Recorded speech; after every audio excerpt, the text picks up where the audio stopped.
We're back! We're so back! I mean, wah. Wah. Okay, maybe I shouldn't be so close to the mic. Hello, everyone! We're back. The frames are not dropping. Under drop frames, it says 0. Ah! Eat that mic! No!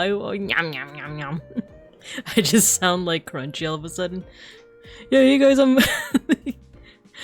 using my Xbox mic, you know. We're so bareback. Bite it? No.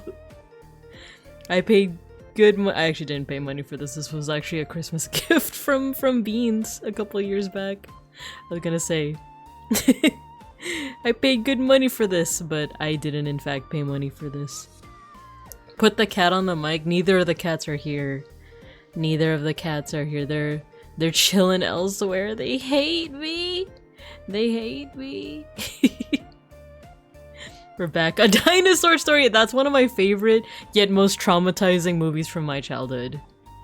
ASMR, very crispy food. Crunch. How about this for ASMR? I just ate like a thing of like cantaloupe. You want to hear the plastic container that they were in? Look, watch this. It's like the sound of the pitter patter of babinkums on the way to eat your car. How you guys doing? I missed you guys. I really wanted to stream on Friday. I was ready. It was all set up, and then I saw the dropped frames escalating. And I was like, oh no. Oh no. And we found out that it couldn't even be solved like during stream anyway, so it just wasn't meant to be. But Putt, the purple car, will be back. He will be back in Avengers Endgame. Don't worry. I mean on Wednesday. On Wednesday. April Fool's Binka ASMR stream. Binka Smr stream. I don't even have like an ASMR mic, so it's just gonna be me yelling at the mic. Do you kids like Mexico? Rip car. Okay, let me catch up on chat. Let's greet everyone that's here, shall we? And then we're gonna get to some arts and some yaps. I have a bit to catch up on. I don't even remember what I was gonna catch up. I just know that we have a lot to catch up on because I was gonna catch up on Friday, but I wasn't able to. So let's see. We had some early students. Ghosty and Gojikins. What were you doing early in class? While I was watching another streamer. Teacher will never know that I'm early. Surely she's doing vocal exercises this time? Oh no. Oh no. Like the secret underground tunnel we're building to the parking garage car wash so that we can have the most succulent of treats. No treat! Succulent, completely submerged automotive vehicular objects with a chance of a ridiculously photogenic crawfish! You know it. And then we have Saribot, our rock. And then Folky got your sticker. Ghosty, you got your sticker. The frames aren't dropping. Sotenbori, hello. Beeplebees, hello. Gojikins is exploding. Station, hello. You got your sticker. Oh, and hello. Thank you for the headpad. Or the emote with the headpad. Let's see, everyone getting their stickers. I want to fire alarm. It's like the need to fire alarm. Free of ad jail. Eat the mic.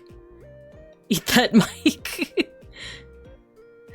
Let's see, got the round 2 bye after losing to the best player in the state of for Gundam. Now I'm at a sushi place next door. Let's go! Let's freaking go!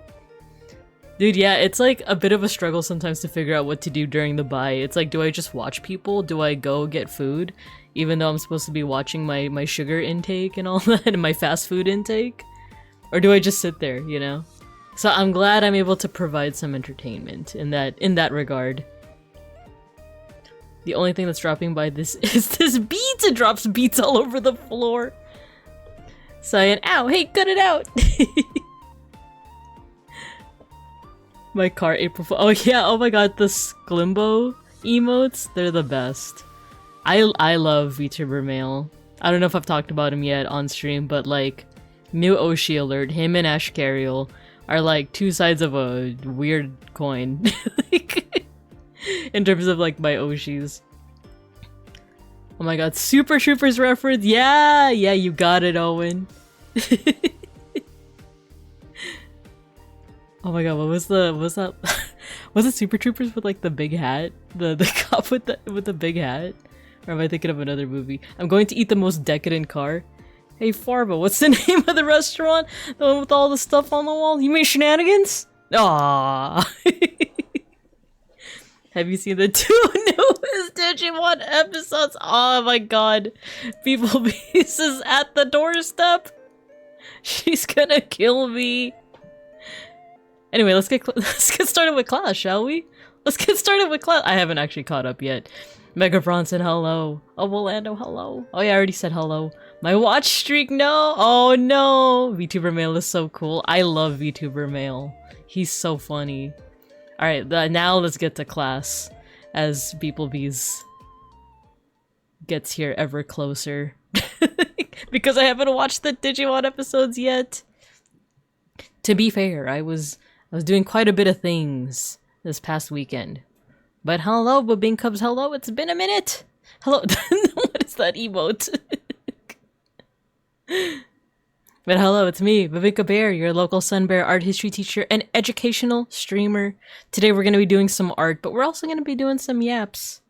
But today's like, I guess aim, our thesis statement, our like goal for today's stream is I want the knife emote is wearing a Santa hat. Did you guys see that? Oh my god, that was so good. It's a festive stabbing. It's a festive stabbing. Thanks! Oh god, you guys are helping each other out. But not in the way that I was hoping. 'Tis the season.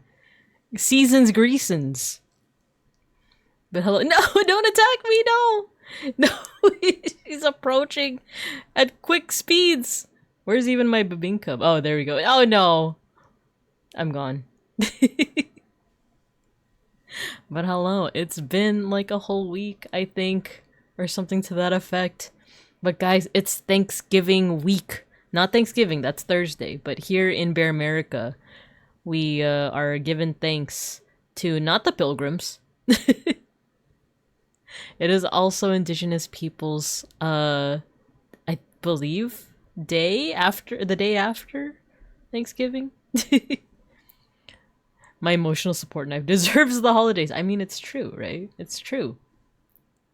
But yeah, that means that technically I'm off work for the week, but technically not, because I actually am still going to the office tomorrow.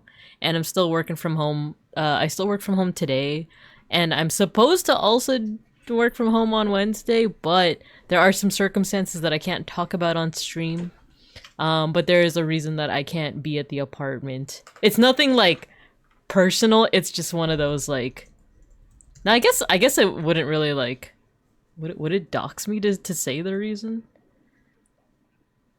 Nah, just in case, I'll wait till after Wednesday. I'll wait till after Wednesday. No one's in trouble, it's just one of those things that has to like happen. Yeah, there we go, apartment's haunted. Yeah, I feel like with enough context you can kind of figure out like, oh, she has to leave the apartment, but but it's nothing personal. Yeah. I can't wait for holiday pay. Let's go. The Pilgrim's Week curse. Exactly. Yeah, apartment's haunted. Takes out gun, loads it. I said apartment's haunted. My favorite meme is the moon's haunted one. Moon's haunted. What? Loads gun, cocks it. Moon's haunted. But yeah. How are you guys doing? It's been 1 week since you looked at me. What has been going on this past week? Yeah, it's been pretty busy for me lately with work. I've been having to go out to school sites. But that ends now. Well, actually, I still might have to go to a school site beginning of December. But then after that, it's done. I can just work from home and or the office. I can chill. I can have time for things. What a concept, right? What a concept. But yeah, let's see. What are some things to yap about? Yeah, so I've talked before about my new-ish Oshi Ashcarial things. I have a new Oshi in First Stage Productions EN Generation 3, Lamentus. His name is Ashcarial. He's an angel. But now I got another Oshi. Now I got another VTuber that I really like, and his name is simply VTuber Male. Or at least that's his, like, you know, username, but people also call him Sklimbo. And I posted about him on my Discord under other VTubers, and you would okay, his model, teacher's gonna swear, but you'll forgive me, right? You'll forgive me just this once. His design's kind of a shitpost, but that's kind of the point. They wanted to change it to Sklimbo, but someone stole the name. Yeah, his model is peak. Go check out VTuber Male. In fact, what is stopping me from simply shouting him out right now? SO VTuber male. Look at it, look at his model and tell me that's not peak, right? But also, like, it seems like he's just gonna be like a shitposty kind of guy. But his streams are legit really good. like he's a really good like Zatsu, like he's just really good at like talking to his chat, you know. And he has this like bro personality, you know, like slash positive. It reminds me of one of me and Beans' friends. And Mega Bronson knows him as well. I won't say who, but actually he's been in chat. He's been in chat a couple of times. He goes by Sly. But I don't know, he has this like cool bro personality that I like a lot. Let's see. The idea was that they were going to swap the name right after he debuted, but now it's kind of stuck. I kind of love that though, VTuber male. We call it fun posting. Yeah, we could call it fun posting. Can't wait for the first evolution. He's also a New Englander. One of me. Yeah, I remember I was in the stream where he mentioned that. And he was like, "Oh, it's enough of a big area that I can like let you know where I'm at," because it is like relevant to some of the stuff that he talks about, which is why I feel like I think it's fine that I tell you guys that I'm from Los Vincos, California, Bear America, you know, because it's a pretty big neighborhood. I'm sure I'm sure you guys won't find my neck of the woods, right? It's like one day you guys are just in like a piece of like a random like set of woods in like Los Vincos and you just see like a purple sun bear. Like I'm just like in the woods with like a computer setup. I'm just talking to you guys and I look over and it's like beeplebees with a knife, you know? And she's just like, "So have you watched that new episode of Digimon?" And I'm like, no, but I've seen the fan art. I feel like with what I'm supposed to be drawing today, I should have watched that episode because I know it has to do with Kyo and baby Digimon, and I feel like it would have been perfect if I'd watched that episode, but I didn't. When I heard VTuber male, my first thought was it would be funny if it were a femme or non-binary person. I mean, yeah, it would be funny. He is just such a bro. Yeah, he's a gym bro who helps you work out on your first time at the gym. Exactly. He's exactly that. Because he owns a gym and he also gives like nutrition advice and it's like all pretty solid. We will forget that one time you were doxxed by Amazon. Oh my god. Stalking you like Slenderman. Oh my gosh. Wait, that's peak? Oh yeah, I thought you were also like someone who like watches him. Yeah, he's legit a gym bro. VTuber male is also a gym bro. He owns a gym. He gives nutritional like advice, but he also seems very like non-judgmental, at least from what I've seen. The thing is, he gives like nutrition advice, but he also hates vegetables, which is kind of funny to me. And it's funny because like I am also someone who didn't grow up with a lot of vegetables. Which is a bad thing, by the way. You should eat your vegetables. If you don't, you end up like me with multiple health problems. But it's funny because like the vegetables that he hates the most are like the ones I like the most. Because he doesn't like broccoli or Brussels sprouts. And granted, I'm fairly new to the Brussels sprouts fandom, but I am a fan. Like the first time I actually had Brussels sprouts was probably like a couple weeks ago. And like it was because Beans' brother was making it. Beans' brother like made Brussels sprouts and he like I think he like either air fried them or he baked them or something like that, and it was scrumptious. And broccoli I've just always liked as a kid. That was like the one vegetable that I like, other than like the lettuce and tomato in a burger, you know? Like other than that, my favorite vegetable was broccoli. The only thing though is that like raw broccoli tastes terrible. It has to be steamed. And I'm not even gonna be that person that's like, oh, but have you had it like dipped in cheese, like a cheese fondue? Because VTuber Mail Skrulimbo even talked about that in today's stream, where it's like, oh, then you're not complimenting the broccoli, you're complimenting the cheese. And it's like, no, that's 100% right. If you want the actual like good taste of broccoli, you gotta steam it just right, and you gotta season it.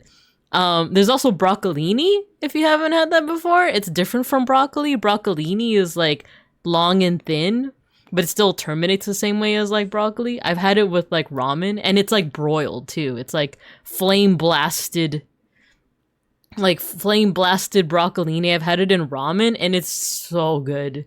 The only thing is that it easily like collects oil within its like stems. If you eat it too fast, the oil could like go down your throat the wrong way, and I think I almost choked or something. Anyway, like, there was one time where I like ate the broccolini and I just started like coughing violently.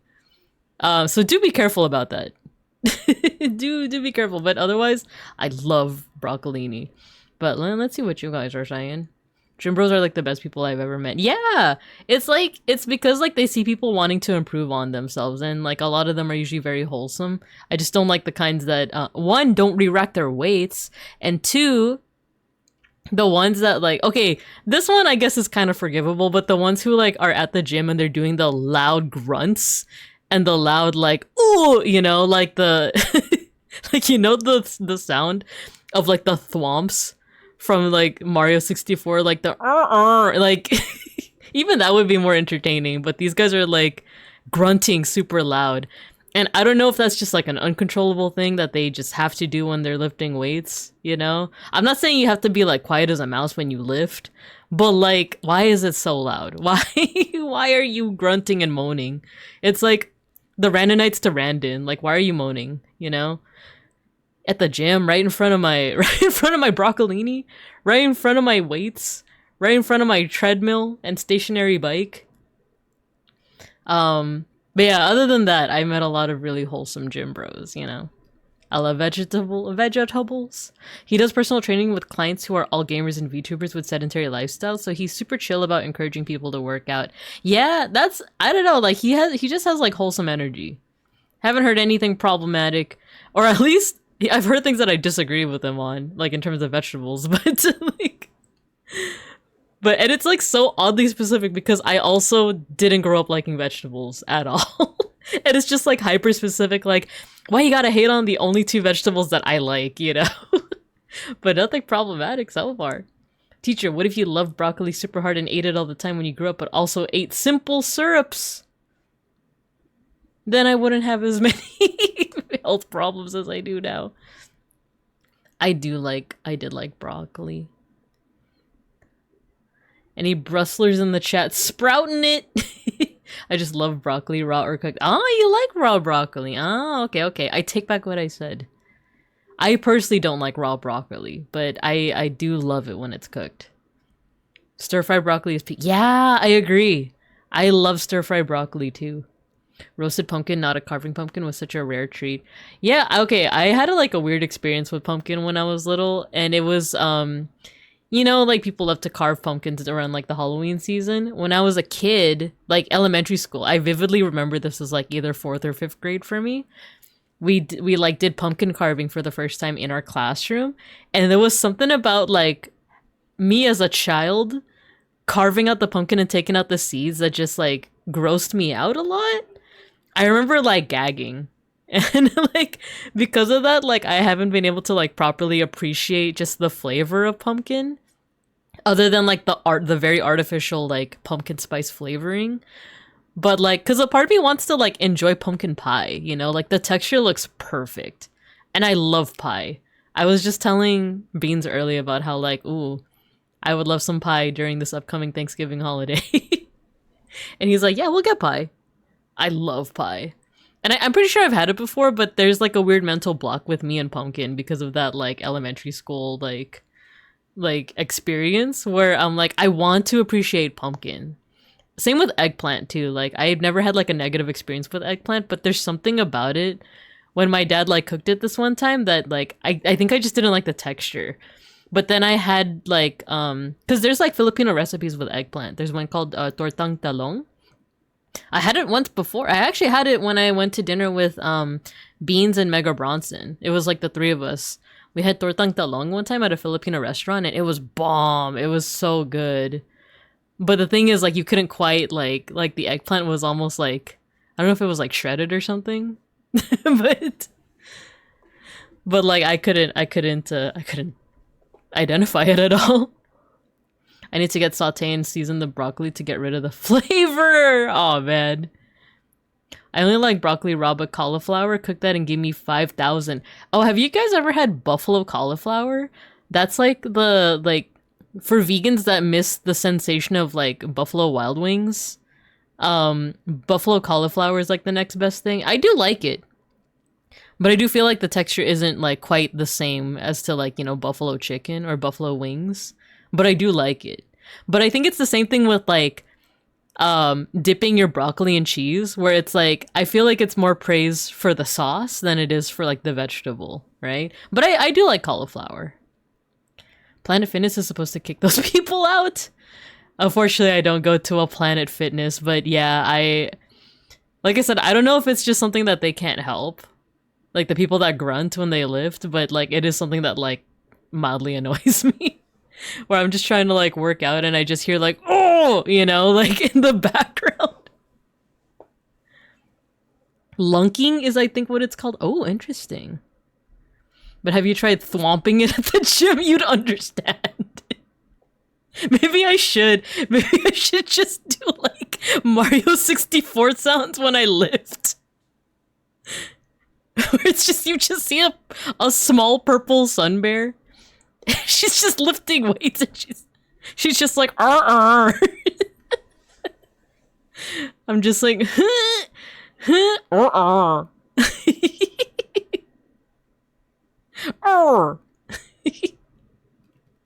I just go up to like people in the gym that annoy me and I try to flatten them. Like I just go like right up next to them and just like trust fall on top of them. This is why I like Joey Swole, always perpetuating good gym culture and encouraging others, as well as encouraging others to call out bad gym etiquette. Yeah! I'm not super familiar with Joey Swole, but anyone that does that seems like a good egg. It's pretty weird and icky, slimy, cold insides. Weenie broccolini. They do like calling it the pumpkin guts when you pull them out. Yeah. Yeah, I think my teacher did. My 4th or 5th grade teacher did call them that. Yeah, take out the guts. Pumpkin pie is so scrumptious, the texture. I love the texture of like just pie in general. I'm a big fan. And there's something about like the scent of like pumpkin pie too that like, you know, it seems like it would be really. I don't know if I've tried pumpkin pie yet actually, but it seems like something that I'd be down for. Oh no way, Ovoland. Why do they call it oven if you oven eat the hot food? I remember seeing that Garfield joke for the first time and like being like, am I having a stroke? Why do they call it oven when you because I think the thing with that joke is that like it actually makes sense if you just don't include like the last few words. I want to find it now. Why do they call it oven? Because for those who don't know, it comes from like a Garfield like panel. Where, like, literally, if you take out the last 3 words, it actually makes sense as a joke. It's the last 3 words that make it like, okay, I think I'm having a stroke. Okay, why do they call it oven when you in the cold food, out hot, eat the food? You know, like if they just ended it with like, why do they call it oven when you in the cold food and out the hot food? It would make sense, but. It's like those last 3 words that are like, what? Fun fact, pumpkin pie is a type of... Oh, custard pie. I do love custard. Cold in, out. It was the crab that was shredded. Oh, okay, okay. That was tortang talong that we had, right? Yeah, right? It was crab tortang talong that Megpan was... Oh, yeah, there you go. It was mushed. It was mushed. Peck School, hello. Hello, hello. Welcome. We're talking about food. We're talking about Garfield. We're talking about gym habits. To keep my eyes peeled for that oil choking hazard thing. I feel like I've eaten extra fresh food and haven't had any issue with oily business, but maybe I haven't eaten that specific preparation. Yeah, it's a specific like ramen place that me and Beans went to. Where like it happened twice where like the broccolini just like absorbed all the oil. And then I ate it and I guess I either like ate it too fast or something and it felt like the oil went down the wrong pipe. Like, you know, if you like You've probably witnessed it quite a couple times here on the stream where, like, I'll be talking so fast or so passionately that, like, the saliva goes down the wrong pipe. It goes into the lungs and you have to cough it out. I think that's what happens with the oil because it feels bad, man. It feels like the worst burning sensation I think I've ever felt. Yeah, it just felt like I'm pretty sure what it was is like the oil went down the wrong pipe. So do be careful about that. I don't know if that's just something wrong with my system, but be careful, be careful. Epically modest, hello, hello. We're getting old. I grunt when I pick things up at the floor.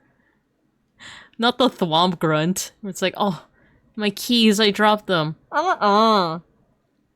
The round ended early and I'm still at sushi. Oh no! Best of luck, Owo.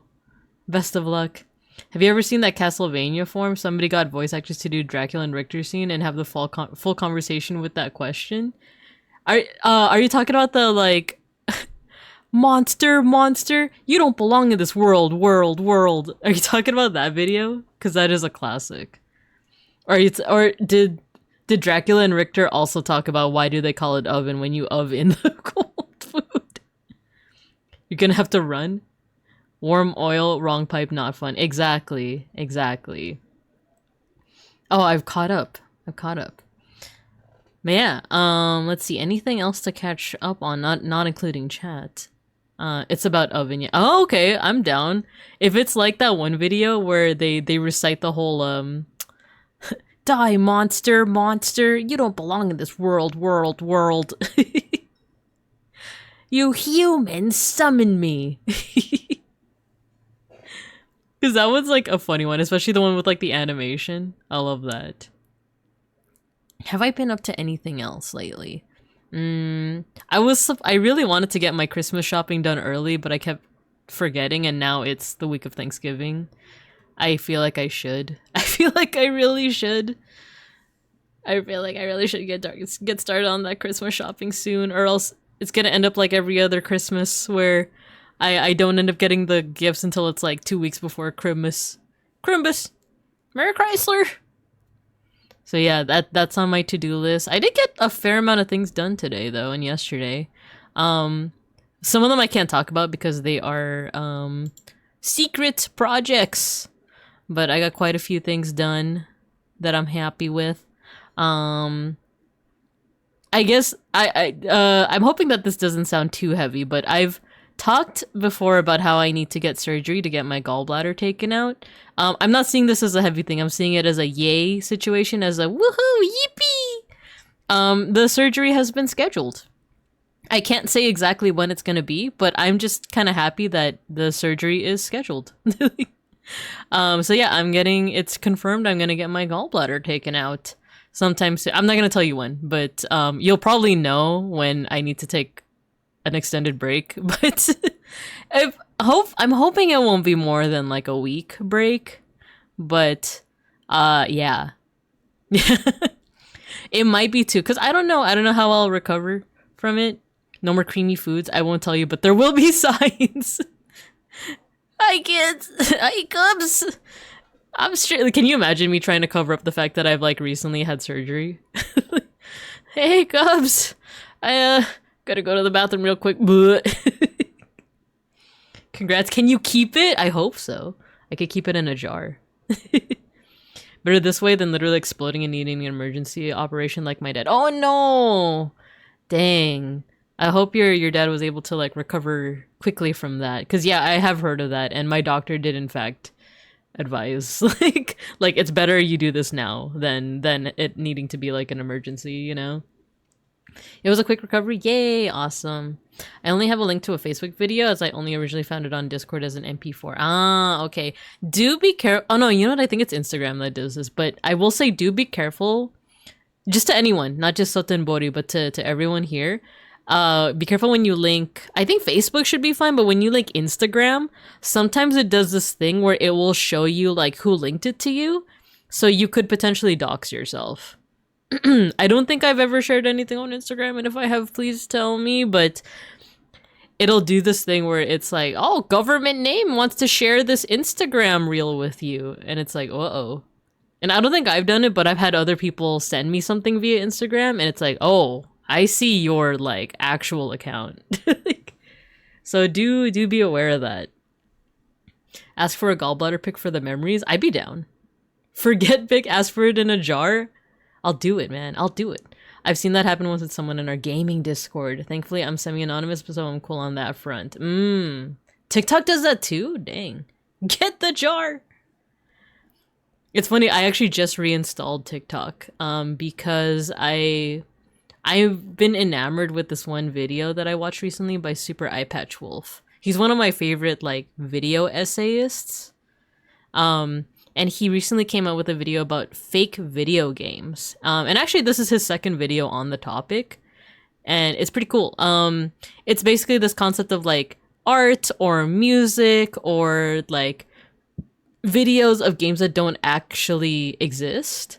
And it's given me some ideas. It's like, oh, I could make like a mock-up of a fake video game, you know, where, you know, you just hold on, let me, you know, there's a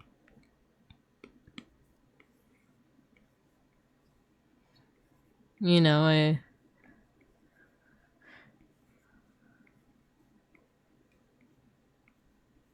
like this is what I mean by like a fake video game.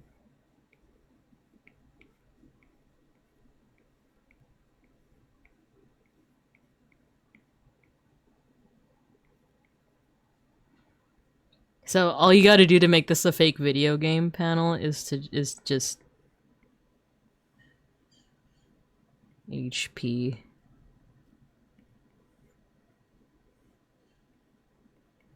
HP. Ah, dang it. I forgot that I have my settings on color jitter.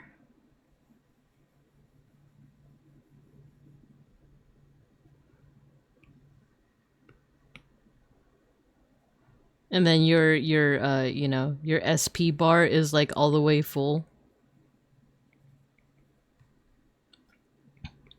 It's all full, so you can like do your, you could spam your ultimate. And it's like,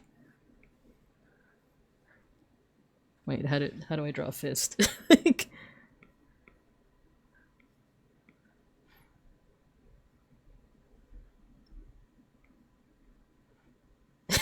There you go. Fake video game screenshot.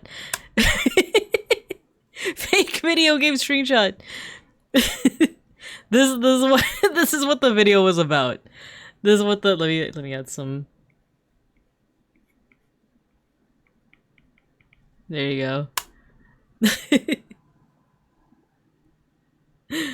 It's a fake video game screenshot. So basically that's what the video was about. The video was about like this phenomena, and like his second video was about like the most bizarre examples. And I don't know, I just thought it was really interesting. It sparked some like artistic ideas in me, you know, because as much as I would like to design like a video game, you also have to think about like mechanics, whether or not your audience will enjoy it. But with designing like fake video game art, you don't have to think about that. You could like immerse someone without having to think about like all the mechanics and stuff. I don't know, it was a neat idea. And how did we get to this topic again? I almost tipped over my iPad. Oh, that's the reason why I reinstalled TikTok, is because one of the artists that he recommended was only available on TikTok. And I think Instagram, but I don't really browse Instagram as much. So I did re-download it.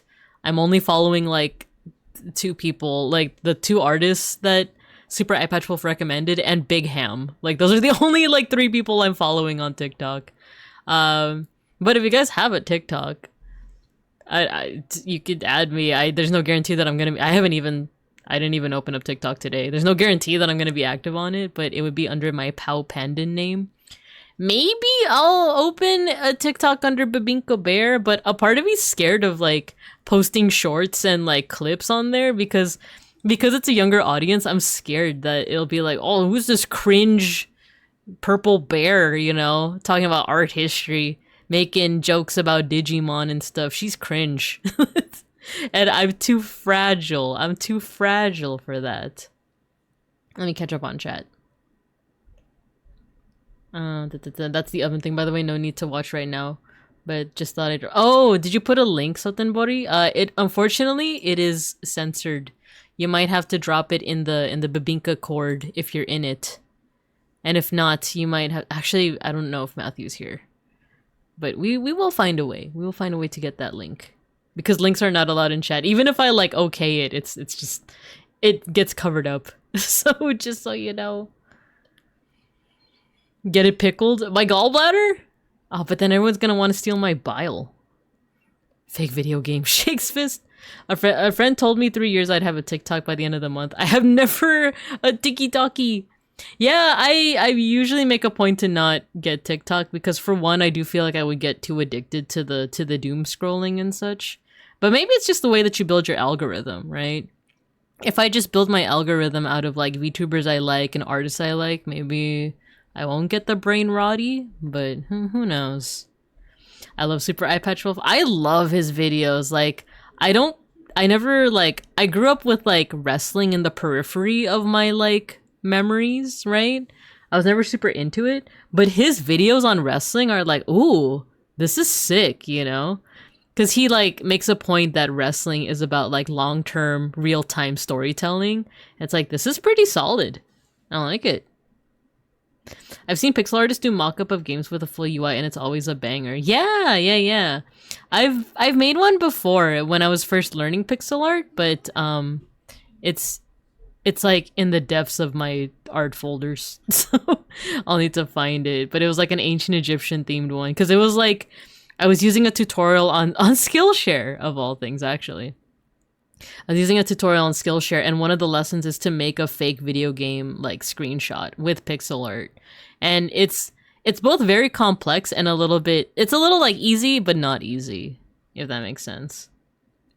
There's a bunch of fake puzzle games that I want to play, right? Like a lot of these screenshots, like the one thing with like fake video game art and music is like, oh, you know that it's not real, but sometimes it's just so well made that you wish it was, you know? Doing mockups for pixel art games is a good way to keep in practice. Yeah, that sounds like something fun I might want to do. Teacher, why do you want us to beat bears? No, it's a self-deprecating joke about how you guys throw things at me and you guys chase after me and attack me, or at least my avatar down there. It's a self-deprecating hee hee ha ha. Dun dun dun. Binka Bear's classroom fake edutainment game in the style of Pajama Sam Wen. That would be the dream. That would be the dream.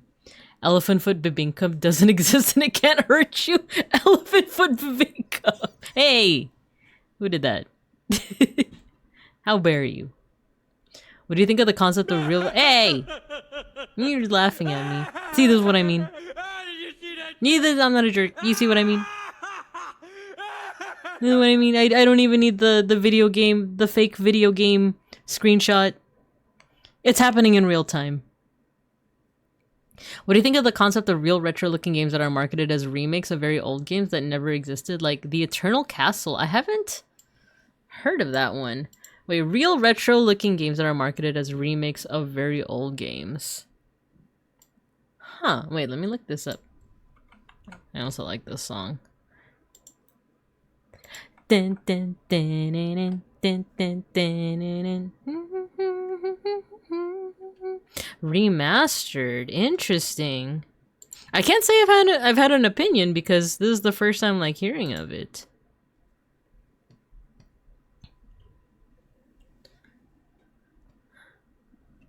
This sounds like something that like Super iPatch would talk about too, right? Remakes of very old games that never existed is such a cool concept. I think it would be neat. What's Unc Tom about? All the moms at my old job were on the TikTok. Oh, really? On the Tickety Talk? Bear Lols, the channel description is missing one letter. Just a small typo. Oh, really? Wait, Bear Lols. You're right. Post you Babinka. You're right. How do I edit that? Oh, I know how to edit it. There is a gear next to each. Thanks for letting me know. It is now fixed. Harpsichord Enjoyer, hello. And it was Gojikins that was throwing things at me.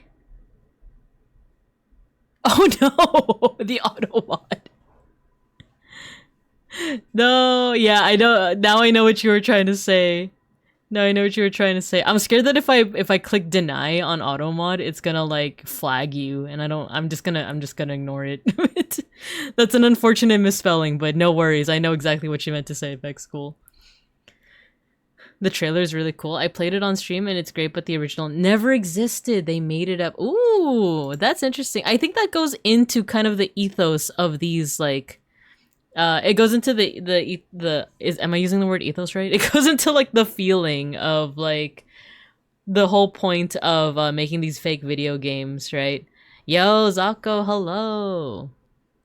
Thank you for the raid. We are currently talking about fake video game art. A concept that was introduced to me by one of my favorite video essayists, Super Eye Patch Wolf. But hello, Abelia is free of Hollywood. Big Boss Gaming, hello. You got your sticker. Yeah, welcome. Cool.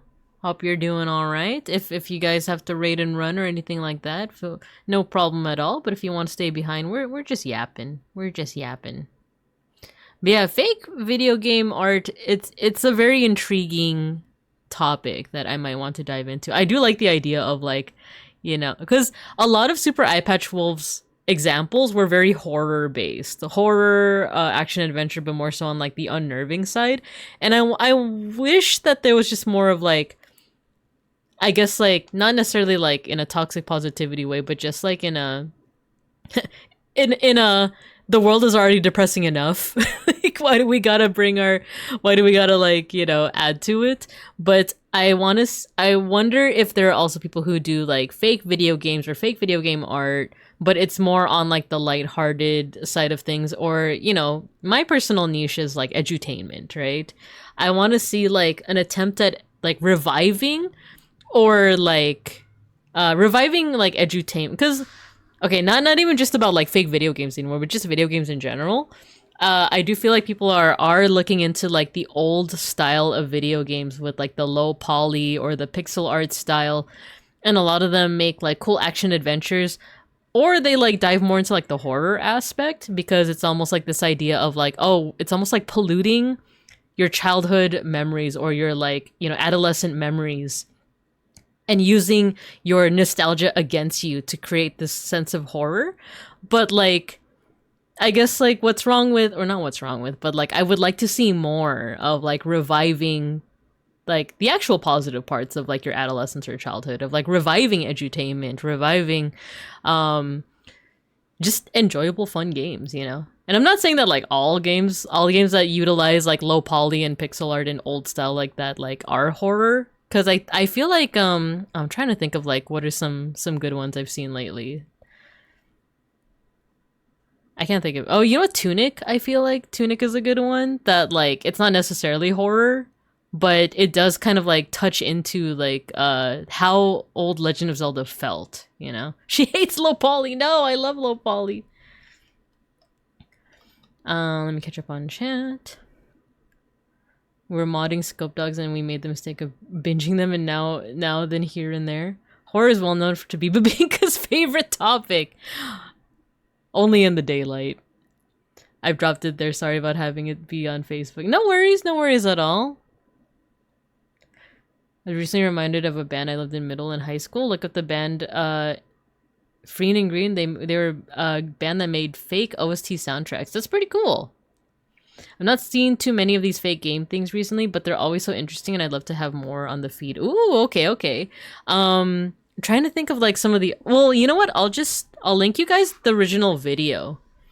Because actually, like I said, Super Eye Patch Wolf has talked about it twice already.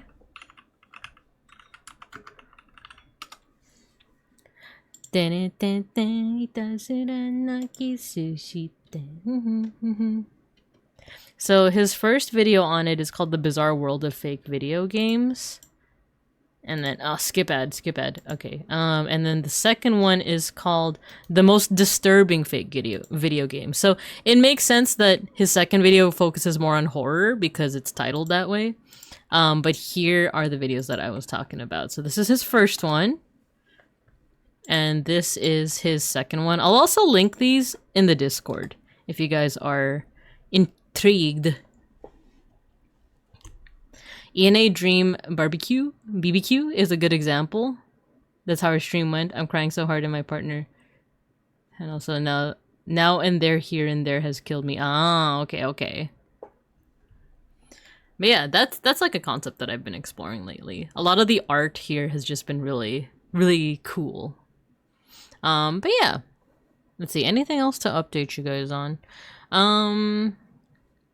I think I've told you guys before that I used to have like kind of a crappy doctor, and now I recently like gotten a better doctor, and I do have to pay a little bit more extra, but this doctor is good, you know, like he already has me off of like 2 of the medications I used to, not like, okay, when I say that I feel like people will be like, oh, what if you need those medications? but it's because like he's been more encouraging me to like I guess like make more lifestyle changes than just prescribing me things. So he's already gotten me like I was already on like a couple of medications for like cholesterol, high blood pressure, all that kind of stuff. And he's lessened the dosage on one of them and just completely removed another, because since my first 2 meetings with him, I've already lost weight. And it was mostly because of like behavioral and like diet changes. Which I'm actually pretty proud of. I actually have been losing weight lately. It's not super visible, because I was actually surprised when he said that I lost weight, because I haven't been to the gym in like 3 weeks, maybe more. I'm actually going tomorrow after the office. I haven't been to the gym, but I guess like my eating habits have been getting better, because I have been trying to cut down on the fat and the sweets, which is so hard. It's so hard. I love sweets. That's why I just downed a whole like container of cantaloupe right before stream started. Which is better than chocolate, but but I also do love cantaloupe a lot. It's like if I were to do like a fruit I think I did do a fruit tier stream. But strawberries and cantaloupe, they're both pretty up there. Those are my 2 favorites. But what was I talking about? Yeah, he told me that I had lost weight and my blood pressure's gone down. So, and I've been like known, like every single time I like go to the doctor's office, like the first thing they always say is like, your blood pressure is high. Because one of the first things they do is take my blood pressure. But with this doctor, he like, we chat first. Like my first visit to him, he just like, we didn't even go to like his, you know, like the medical like room. We were in his office first, and he was just like chatting and getting to know me, and then like not just like casual like, oh, what do you do, you know, but like medical history wise, you know. So and then afterwards he took me into like the medical room and then took my blood pressure, and by that time I wasn't as nervous as I usually was, and my blood pressure was already down. And then this last visit that I had just this past like week, my blood pressure was like actually normal, which is not something I'm used to hearing at the doctor's office, you know? And I do think part of it is like a little bit of the anxiety of like, oh, I already know my blood pressure is going to be high and my doctor's going to be disappointed in me. So I'm like nervous about that, you know? Because my old doctor, like I don't know, he just wasn't the best. But this one, I don't know. It really does go to show that sometimes it's not just like, you know, you don't just have to accept like if you feel crappy after like a doctor's visit. Sometimes it is just the doctor, but I don't know, sometimes it is also just like a delicate balance, because you don't want a yes man, you know. You don't want a doctor that is just like, oh, you're doing great, and you're like dying, you know. At the same time, you don't want a doctor who like, you know, just ignores all of your needs because you're overweight or something like that. I recommend that show to everyone. I've definitely heard of the show. Congrats. Oh, thanks. Congrats, Ate. Studies have shown that our culture of snacking is leading behavioral cause of weight gain. Yeah, he did tell me to lay off the snacks. And then it's funny because I was like, Oh, I know full well that I also have to give up, like, not give up, but at least lessen my white rice intake. But that's so hard for me as a Filipino. That's like extremely hard for me to do. But like, and my new doctor was even very like sympathetic about it. He was like, I know, like, he wasn't doing like I don't know. It sounds like it might be like stereotypical of him to say, but he's like, oh, because I even told him that like, oh, it's hard for me to give up white rice because I'm Filipino, and he's like, yeah, I get it. Filipino food is like really good, but also, you know, it's for your health. But also snacking, and I do snack a lot, and I grew up in a snacking household, not an ingredient household. Just a good diet is so important to keeping healthy. There's a gym bro saying that like results are gained in the kitchen, not the gym. That which is like, yeah, which is true. It's very true. He want a doctor that's like, hey, let's have a come to Jesus moment. You gotta do this thing. It's true, yeah, because like I like my doctor a lot because he for one is like a bit gentler than my last doctor, but he's not a yes man. He did tell me that like there are a lot of things that your like vitals are very normal. Like your heart is actually normal. Like a lot of things about your like body are normal. They're very normal. But when it comes to like some of your like your food intake, you have to shape up. You have to like, you know, you have to take this seriously. Eat fruits, everyone. White rice is also stripped of a lot of its nutrition. It's true. It's true. Especially because I'm one of those people that like when I wash the rice, I wash the rice. Like people will say like, oh, wash the rice until it's clear. And that's what I do. I wash the rice until it's clear, you know? While other people will be like, oh, just wash it 3 times because you still want a little bit of the starch in there. But I'm the kind of person that's like, no, I want it clear because I like the texture of the rice when it's like free of starch. But then again, like, yeah, you are robbing it of some of its nutrients. I just don't like mushy rice. I'm very picky with my rice texture. Like,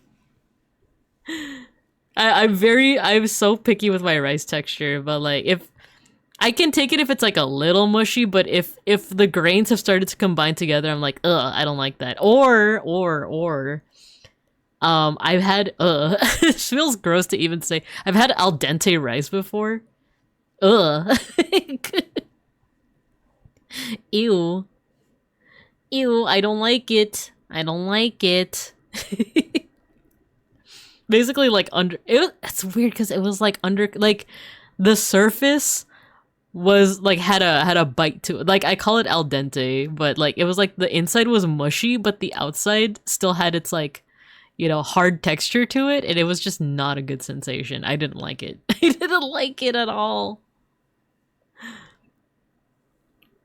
Doctors are pretty cool, gotta say. Yeah, if you have like a good doctor that stresses like less so like, oh, you have this problem, let me prescribe you this. Instead of like, oh, you have this problem, let's try these things out with like your behavior and your lifestyle first. And if that doesn't work, then we'll prescribe you something. But like, it shouldn't just be like, oh, prescription first, you know? Unless it's like really severe, like without this prescription, you will die, you know? The one drawback though is he did prescribe me a new like medication. I'll just say that it's like a blood pressure medication. And I'm feeling the, not right now, but I have been feeling the side effects of it, including like lightheadedness and headache. And I'm just like, ugh. Like, I feel like I'm dying. Oh, that was another thing. That was another thing where like, the reason why I couldn't stream this past Friday was because my doctor was like, oh, I see that you have like these vaccinations, but you also need these vaccinations. So I decided to just take them all at once. And one of them was the COVID vax.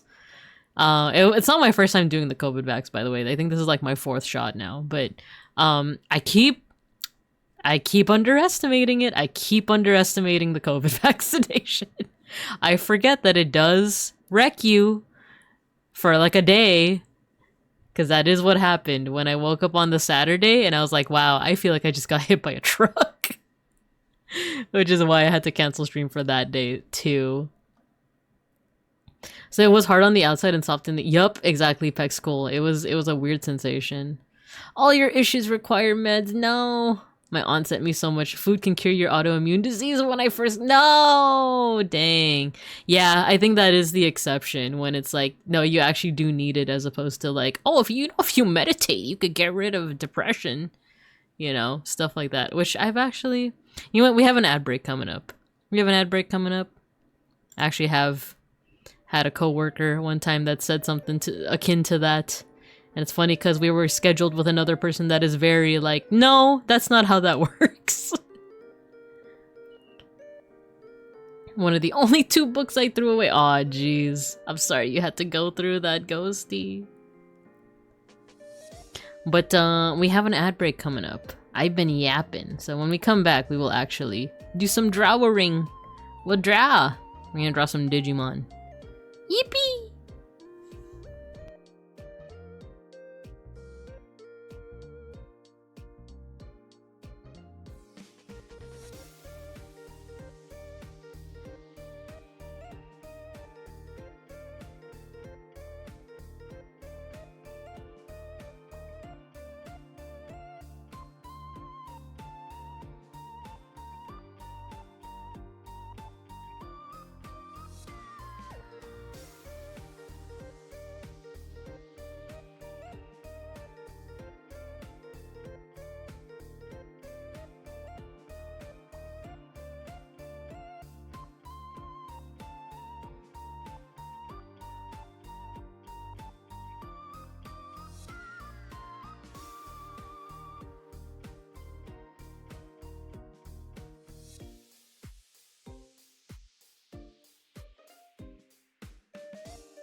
We're back. We're so back. Okay, let's see what you guys were saying. Before we went on the ad break, a therapist tried to prescribe Ghosty with religion to cure your— oh my gosh. Well, isn't like a bunch of those like, you know, 12-step, 6-step, 5-step, 2-step, 2-step program— oh, Schnackery's here. Schnackery— oh, he wants out. Give me a second.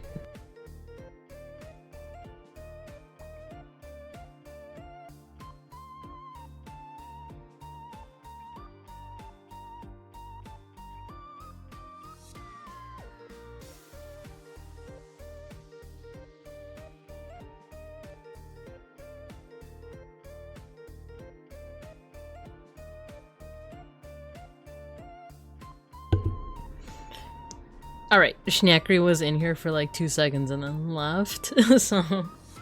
but yeah, like, aren't a lot of those like 12-step programs, a lot of them are like, first of all, you have to give yourself up to God, and you have to know that nothing you do is in your control, it's in God's control, and like, I see what they're trying to do with that, but it just never really sits right with me, like those 12-step programs, like the ones that like, oh, to get over addiction, you have to like, know that nothing is in your control.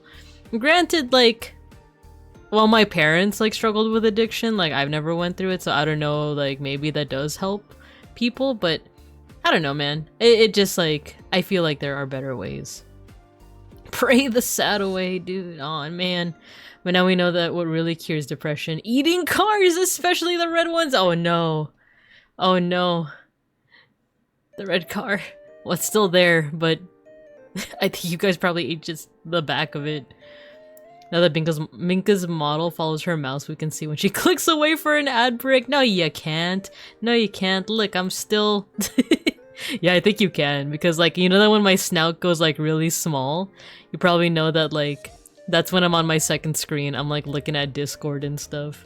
And then if I'm looking over here, it means I'm looking at chat. Let's get back to the class. Oh yeah, no problems with lurking, Ghosty. No problems at all. You said there were no cats! He came in— okay, so during the ad break, I like checked Discord and then I went to go get a bottle of water from the kitchen. And when I came back, Schnackery followed in with me. And then when I unmuted, he was suddenly like, meow! And he was like, I want out! So I did not lie. It's just that Schnackery was in here for all of like a minute. For all of like 60 seconds. And he had had enough. Though he was in here, I think when Beans was, he went to go hang out with some friends yesterday. Schnackery came in and he stayed for like 5 hours and then dipped like... oh no, he left to use the litter box and then came back, fell asleep in the chair, and we forgot he was there, so we fell asleep, and then at 2 in the morning, he was meowing at us because he wanted us to open the door. We don't usually like leaving the door open when we go to bed because all the warm heat like leaves the room. But yeah, 2 in the morning, got woken up by Schnackery pawing at the door being like, let me out! Let me out! Yeah, no, if I took your not in control seriously, my reaction would be, then nothing matters, and then I go get addicted to super meth! Not just meth. Super meth. Ultra meth. Maybe even mega meth. Right? Like, for me, it doesn't quite make sense. But then again, like, I've never been addicted to anything. Well, at least not to, like, a drug or substance. I've been addicted to gacha. I've been addicted to, I guess soda would count, right? But it was, I don't know, it didn't have enough of a hold on me where I was like, I need my fix, you know? So, who knows? The nose knows. Suspicious! Just so suspicious. No, I swear the cats were only in there, or the cat. Gino was never in here. The cat was only in here for a little bit. But anyway. Champion Meth! Dagda, hello. We're gonna get into drawing some Digimon now. So the reason why I wanted to do this is because I've started experimenting with the idea of making my own Digimon. I'm no stranger to it. I told the story before, but like when I was like in the 5th grade when Digimon 1999 was still like airing, I made my own Digimon that was like the edgiest thing that you ever did see from a 5th grader. You know, it was like dark wolf, evil dragonmon or something to that effect.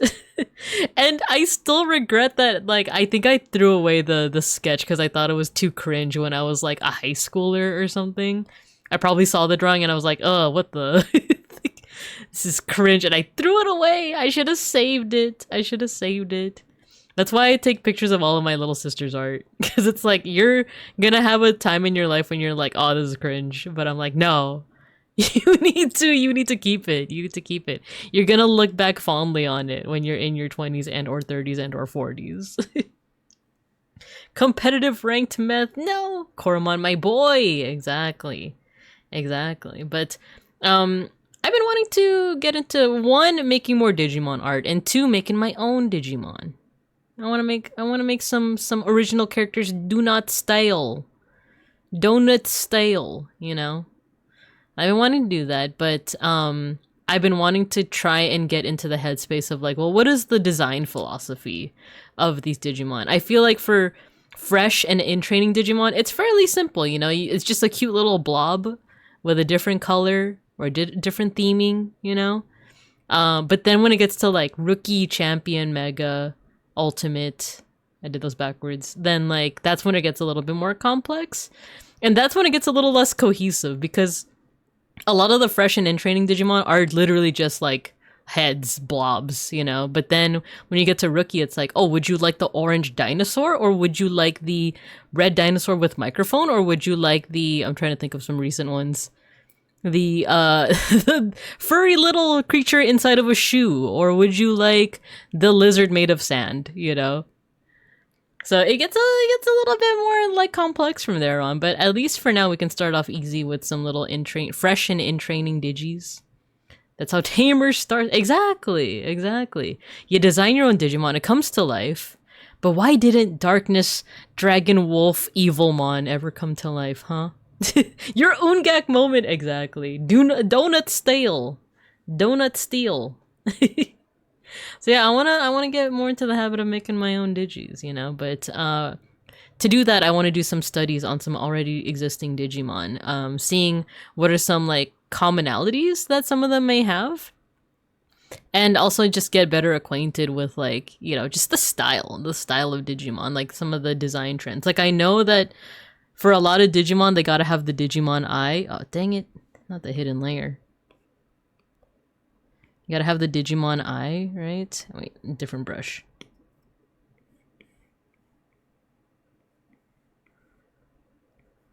Dang it. Erase tool. There we go. You gotta have like the Digimon eye with like the big shiny here, and then the other shiny here. And I think the part that tickles me the most about Digimon is like, you could have this like super, like when you're looking at mega level Digimon,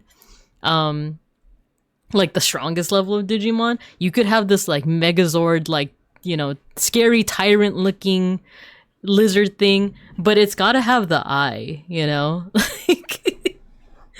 Like if you just look up like Gallantmon, for example, he's like this awesome knight. He's this like amazing medieval style knight, but he has to have the freaking eye. You have to have the cute little Digimon eye. That's what makes it Digimon. The ones without the eyes, like Machine Dramon. Oh, Schnackery's back. Schnackery's here. Meow.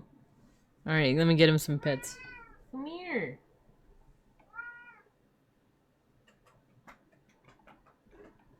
He likes the butt pats.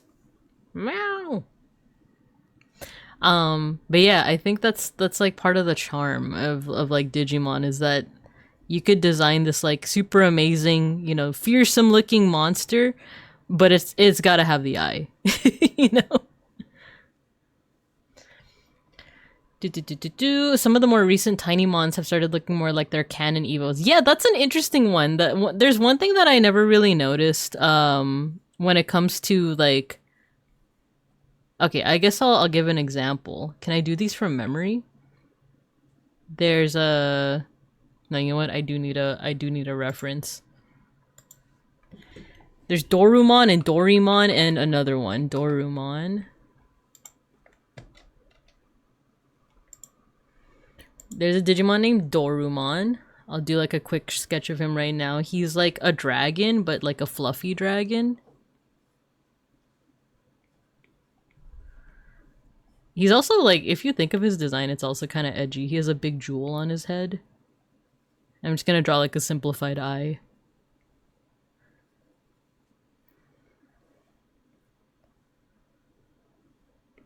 I'm using a reference right now, so it's like I'm gonna do like a very specific style. Or pose, rather. Doraemon's also pretty sick. He eventually becomes Alphamon, who, like, after Cyber Sleuth is, like, one of my favorite Digimon ever.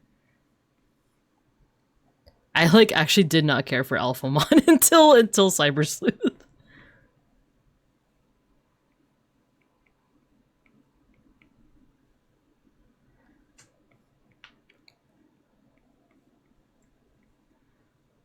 I did that, like, wrong.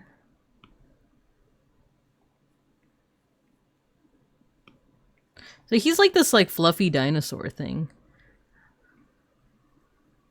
So this is, like, a very basic, like, Dorumon, who eventually becomes a knight. It is really awesome. So yeah, he's very fluffy, you know? His in training form is basically you take his head, remove it, and you draw little legs. You know, you draw like little tiny legs. That's his in training form. His fresh form, you take out the legs. like the in training and the fresh form is basically like very, very similar to what his rookie form is gonna look like. And what Folk is saying is that like a lot of Digimon recently have been kind of doing that, where it's just like you can kind of tell like what the next stage is gonna look like, and it actually wasn't like that before. Like if you go back to like Digimon Adventure, actually the first thing I drew is a good example. Bodemon becomes Koromon. It starts out as like a little black blob thing with eyes to like a pink thing, like a pink little head with like little teeth. Come on. There we go, with little teeth. And then eventually, those two... Oh, did I do that on its own layer? Oopsie.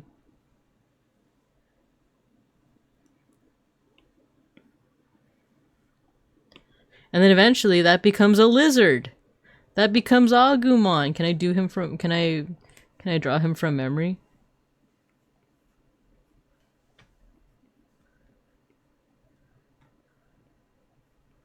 He becomes an orange lizard, like a little dinosaur. So like it's not super cohesive, but I think that's where like some of the like charm comes from, right? Is that like you don't quite expect what the next form is gonna look like.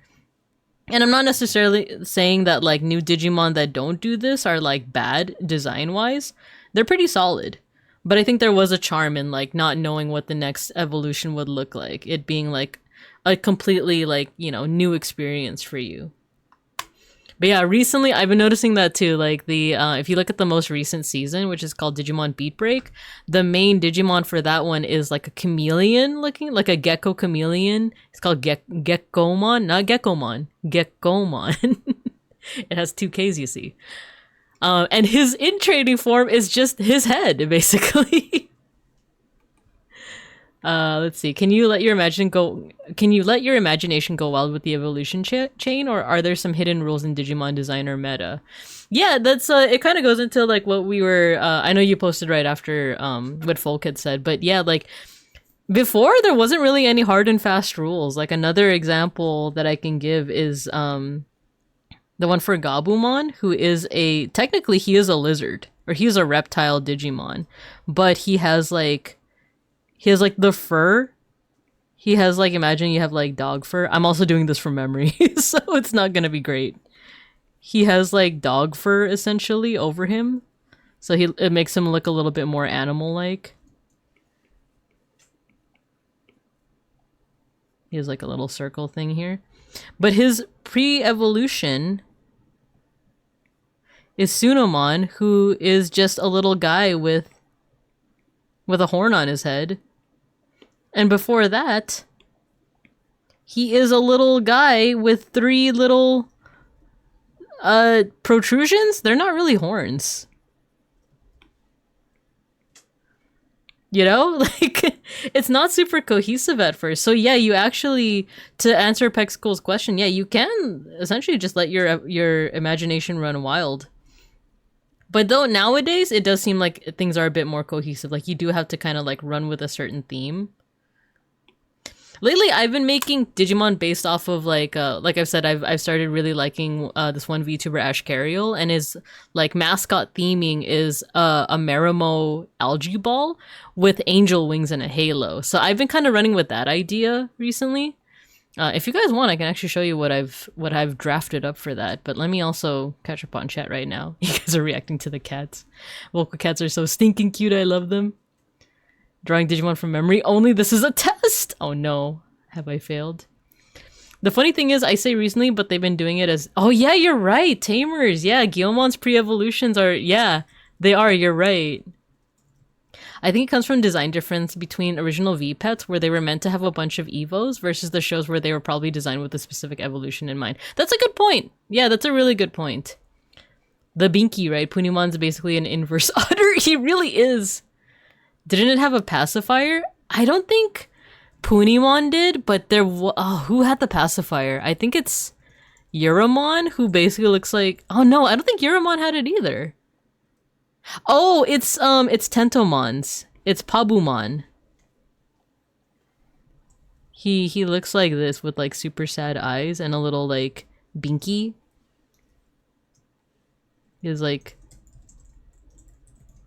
super sad eyes, and he has like a pacifier. Yeah, yeah, you're right. It's Pabumon.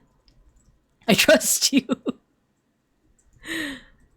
Yeah, let me hide my screen because I don't want you to see what else I've been sketching on here.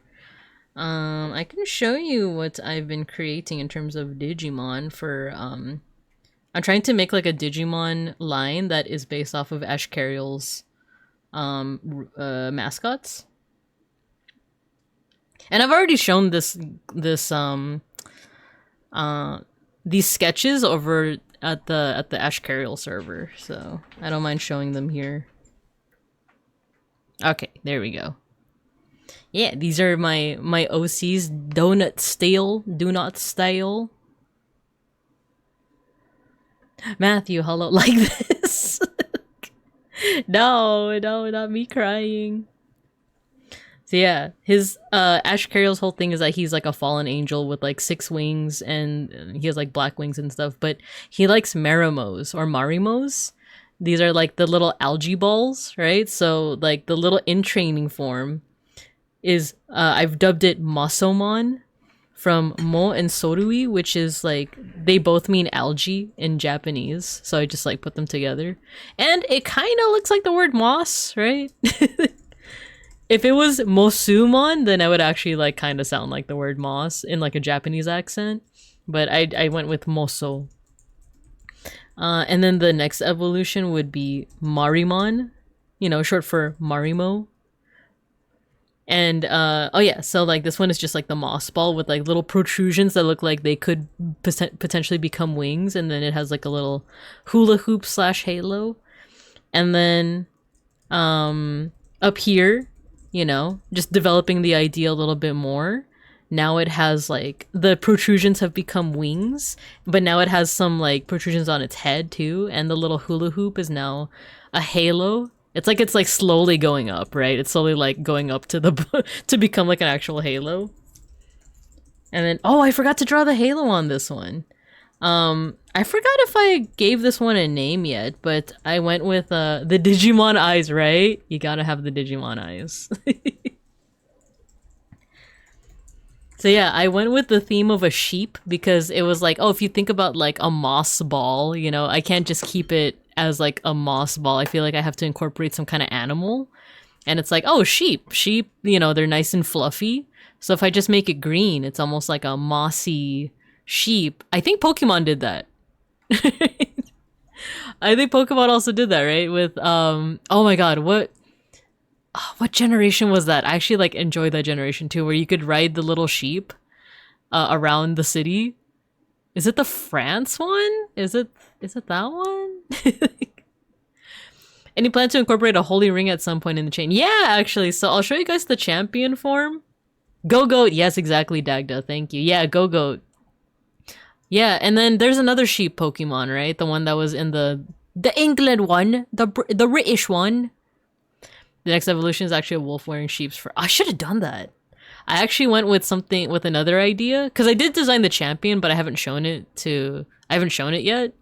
So maybe this will be the debut. Here. So I went more with like the weird angelic. I was actually inspired by like the biblically accurate like cherubs, basically. Because cherubs in like Renaissance art, they're shown as like little babies with wings, but you know, people already know about like what it means by like biblically accurate angels, but cherubs in particular are usually shown as a mix of 4 creatures, so like a human, a bull, an eagle, and a lion. So I tried to kind of like go with that, but replacing the bull with the sheep or like a ram. So I tried to incorporate some like eagle or like some bird features because that goes with like the angelic thing. The front legs are supposed to be more like, I was trying to go for more lion-like, but it turned out to be more like Garurumon's claws, and then the back legs are like that of like a bird. Like I think I tried to get inspiration from either Garudamon or Parrotmon. And then you have like the ram head, and then the wings kind of covering the eyes as because I don't know if it's cherubs or another type of angel, but in the Bible I believe they say that the the wings are covering like the angel's feet, which might be a euphemism for their genitalia, as well as like I think their face, or they're covering something, I forget. But yeah, I went for like the angelic route, but like the biblically accurate angelic route. From here, I'm actually thinking of like the ultimate form. I want it to be based off of I guess bear with me here. Bear with me. I want the ultimate form to resemble something called a Lamasu, which is actually like a Sumerian Mesopotamian creature, mythical creature that is said to like protect households. But because the creatures of like because Mesopotamia is kind of like in close proximity to like the Near East, which is like Judea, Palestine, all of that. There is some like, and ancient Israelites as well. There are some people who theorize that like the appearance of the cherubs might be related to like these mythical composite creatures in Mesopotamia. Lamasu, yeah, it's how is it spelled? It's with 1 L and I think 2 S's. Lamasu. So I kind of want to go with that route, but basically it would be something like this, but with like a more extended neck and like a human face, but with like a mask. And I think the wings would still be covering the face. And then the mega would be like more humanoid, because I do feel like a lot of megas do become more humanoid, but I don't know. I'm still workshopping that one. What are you guys saying? Let's see. I do like the idea though of like a wolf wearing sheep's fur though. That would be a pretty cool one. I think they wrote, yeah, Skiddo. There's Skiddo and Go-Goat. Yeah. I remember I liked that one. Chairs with the face of a middle-aged man. Exactly. Sounds cool. Yeah. I think I have a sketch. Actually, I don't know if I want to show the sketch. It like isn't sharpened up yet and it just looks weird. So but yeah, those are my ideas so far. But as I was like designing these ones, I was like, okay, the fresh and the in training levels, those were pretty easy. I actually like drew these within like a couple of minutes, but this one I actually like struggled with. I like did multiple like different sketches of this one before I like settled on this design. So it takes me a while, and that's why. Hello, Dianork. Hello. That's why I want to do this study. All right, back to this file right here. And hello. Man, I really be yapping. Emerald armor for the mega would go hard. Ooh, that's also a good idea, right? Because for that line, I am thinking like the themes that I'm going with are like Merimo's, but also like basically greenery. Because even Ash Carroll on his stream said like, oh, it would make sense for like an evolution to be like going into like a topiary type thing, right? Like Merimo algae balls digivolving or evolving into like topiary. And I thought a good midpoint would actually be chia pets, you know? So that was like part of the inspiration for like the rookie sheep as well, is like Merimo algae balls to chia pets to topiary. And then I feel like the mega level would be like, yeah, like greenery but more humanoid. But yeah, that's where I was going. So that's where the stream idea came out of, where it's like, okay, now I want to like do some studies of what like, you know, what Digimon look like, and see if there's like some like prevailing, you know, themes or anything like that. So with that, I do have a source that I want to be using. I'll share it with you guys. It's funny because it's something called neoencyclopedia.fandom.com. I've never heard of it because I was expecting to just go to the Digimon wiki. Here you go. Yeah, so you know, here's Bodemon. But yeah, I don't know what this is. Neoencyclopedia.com? Or rather, neoencyclopedia.fandom.com? I'm not sure what it is, but it has a nice little list of all these, sounds edgy, right? But it has like a pretty healthy list of all these like fresh level Digimon, including, look at Bombmon, isn't that cute? So yeah, from here, I actually do have to, holy that scroll. Oh, are you like hearing it? Yeah, I'm using a wired mouse, so I have used mice. I have used mouses before that are not wired and that have like a smoother scroll, but I kind of like the wired one because it's not as finicky. I've had like non-wired mice that are kind of finicky, but they also had more button. Anyway, anyway. Oh, the table of contents is so big. Yeah, yeah. That's true. Because I think it lists every time this Digimon has, like, appeared, ever. Like, confused, Cop tries to take a closer look when a bear refuses to move from the... It's me, I'm the bear. Didn't mean the mouse roll, sorry. No, you're good, it's all good. I think I went hard on the inspiration, on the, not the inspiration, on the elaboration. But yeah, let's, although, okay, this is what I was gonna say before. I chugged a lot of water before the ad break, so I do have to use the forest. So maybe I'll put you guys in like a 30-minute ad break, because we're still like at the 30-minute mark. I gotta use the little bear's room. Where is it? Oh, let me refresh. Oh, forget that you guys can see my screen. We'll do a 1-minute ad.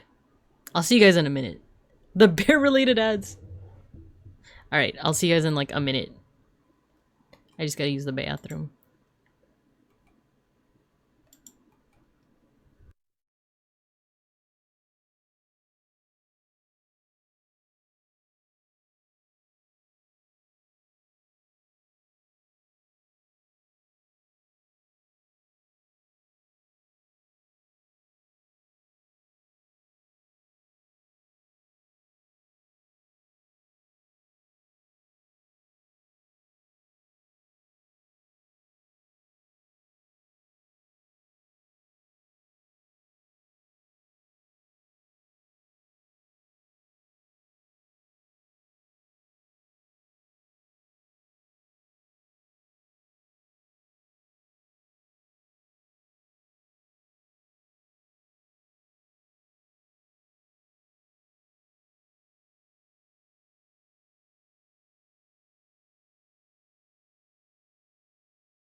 Alright, we're back. We're back. I'm all ready. I'm all ready.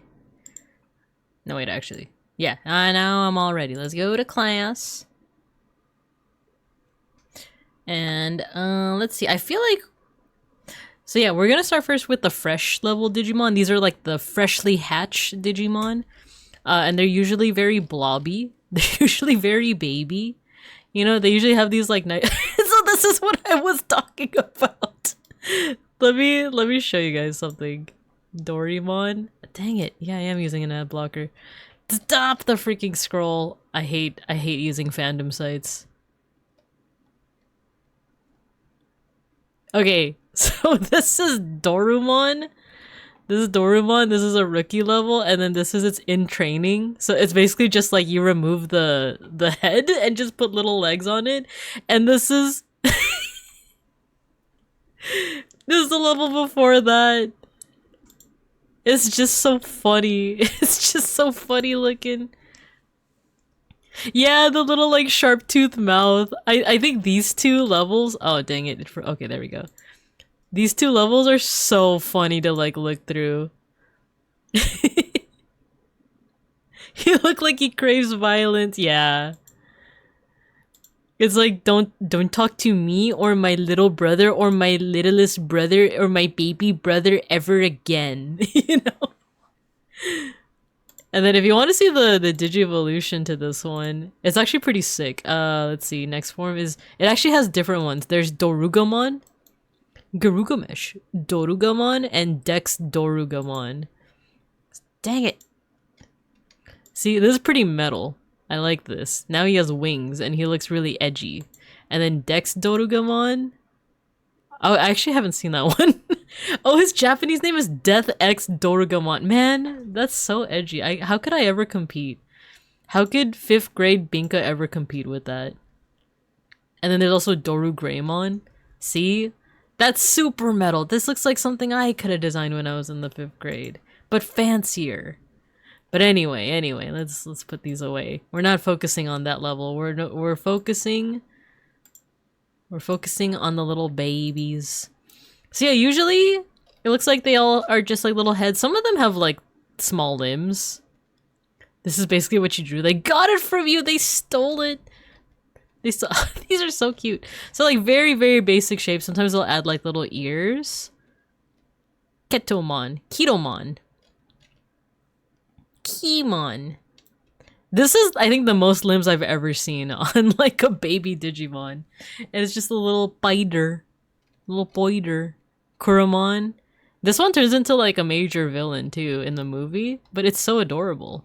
I remember in the movie, there was a line, I think Tai says, like, it looks like a cross between a jellyfish and a contact lens. And I agree, but it's just so cute.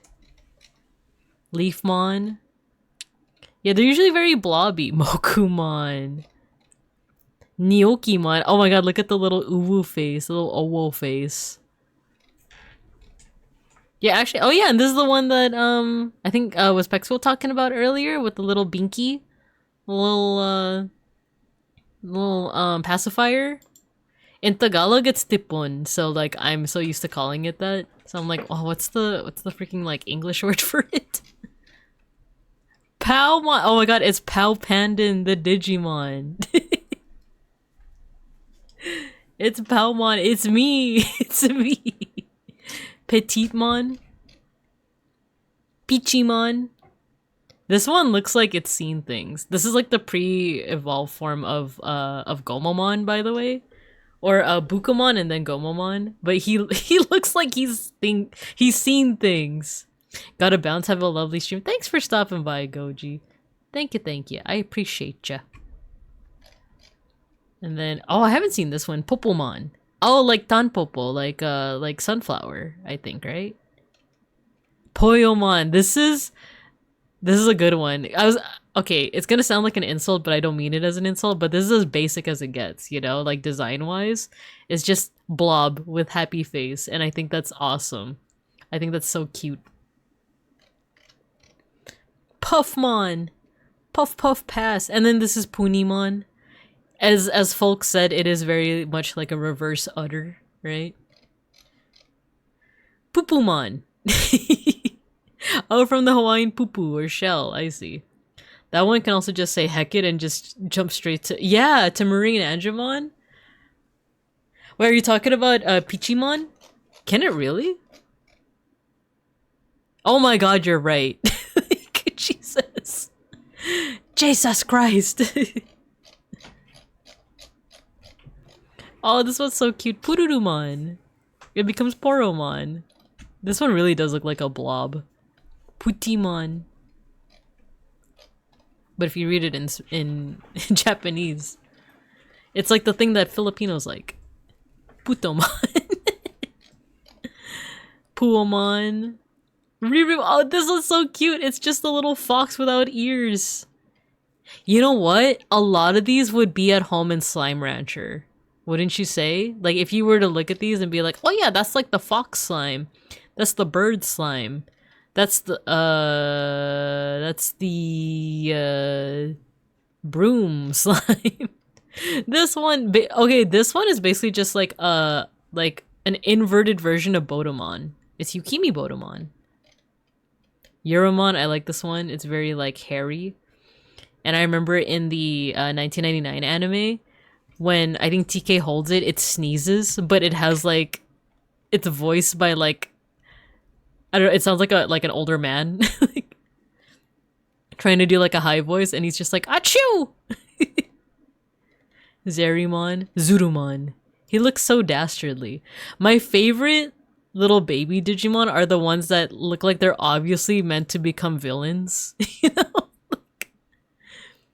It's even called Zurumon because it means sneaky. It's a sneaky little guy. These are adorable. So yeah, it seems like, at least from first glance, what I'm seeing is that a lot of them are very orb-shaped. For the most part. Some of them are not, but Bombmon. I like the little angry eyes. And I think this is the only one that outright looks like terrifying. Arcademon. But to be fair, like all of its stages look terrifying because it is a villain. But yeah, let's draw some, shall we? So I feel like Botomon is a good one to start off with because it's like the one that becomes Koromon, who becomes Agumon, who's basically the Pikachu of the franchise. So I'm gonna draw a little bit. Lots of orbs, lots of stubby legs. Few are melting. Yeah, exactly. Yeah, they're very like slimy looking. Which is why, like, it feels like it would be pretty easy to, like, bang these one out. You know what? I'm so used to drawing bear ears, but technically that's not what these are. They're, like, curved ears, but not necessarily bear ears. Oh yeah, I put on Utada Hikaru, by the way. For some more of them vibes. And then this one also has, like, the big ol' eyes. Or they're more like round. They're not necessarily big, but they are round. Imolge, hello. Rinrin, hello. We're drawing little Digimon today. We're starting off with like the babies. Little baby Digimon. So these are like very round. Because I notice I do have a habit of drawing cute eyes, like not necessarily perfectly round, but almost like, I don't know how you would describe this shape. Maybe almond shaped? Oh my god, cute. There's also some like lines. I don't know if they're meant to be like hair. And can you make use of the erase tool?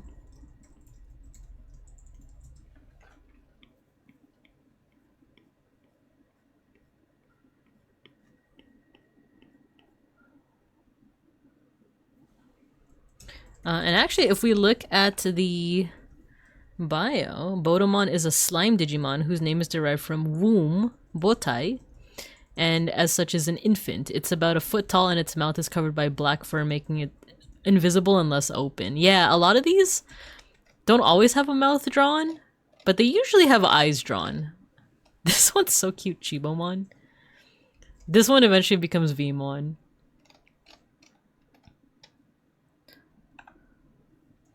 So if we want, well, the thing is with the style that I've been drawing in with like this brush style, I can fill it in. Oh, you know what? It's a bit of a transition. So it's actually a little bit like lighter towards the center, but in the outer edges it's like darker. There we go. It looks very fluffy.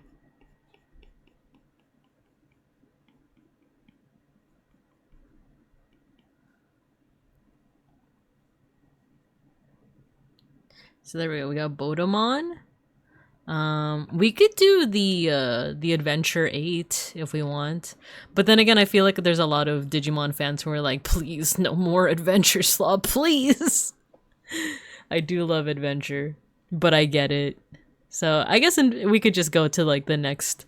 We'll pick out a few of these, and then maybe we'll move on to like in training Digimon. But Chibomon is a good one to follow up on.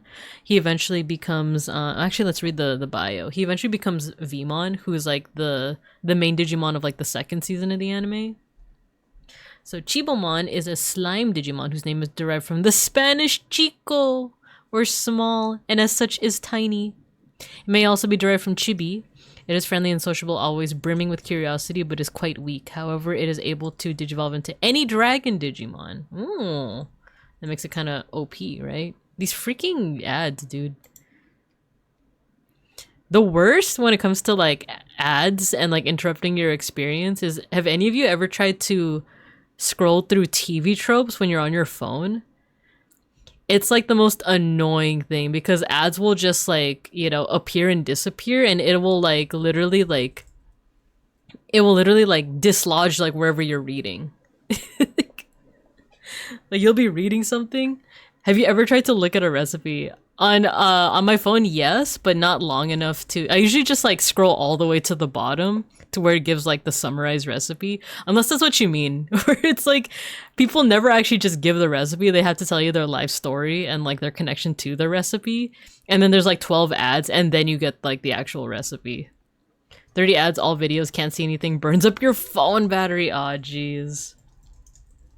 I'm just taking a screenshot on my PC and then sending myself a static image on Discord. That's a good strat. That's a good strat. Or sometimes I'll like just write down the recipe on like, yeah, on like send it to myself like on Discord. But yeah, like TV tropes and recipes are so like bad when it comes to like I just want to like read this. I remember I was like on the bus one time trying to read the TV tropes for something, and like it just like the ads would just make scrolling like impossible. It was so bothersome. But anyway, let's get back to drawing a little Chibomon. So let's see, we have like a circle. And then he has like a tail, but on top of his head. Part of this too is just understanding like the design philosophy of like the Digimon designers as well. Like what shapes are they more likely to use? So far with these little guys, it's mostly circles, of course.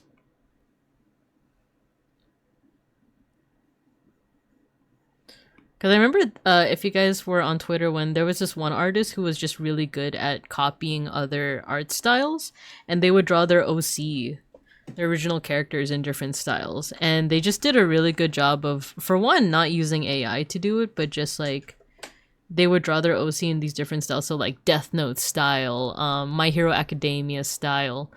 And they would even go into like how they identified some of the differences. So like a good example is like how people draw hair, you know? So like you could just, if you're drawing like bangs, you could do something like this. But depending on the artist, they might do it with just like as few strokes as possible. But some of them might do like this move where they like separate the like last strokes at the end into like mini strokes.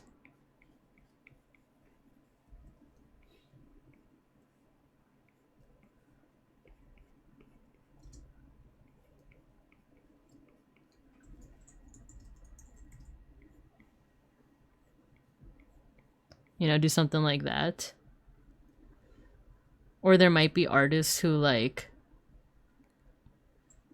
they keep it to like this many, but they have like a lot of like lines in the middle.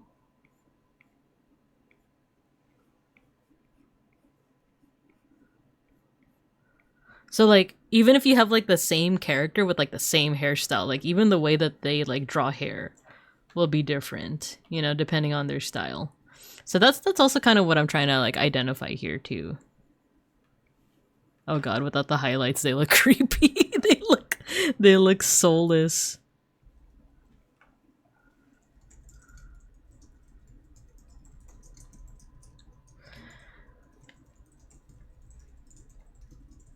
Actually, how do I do that eye? So it's like,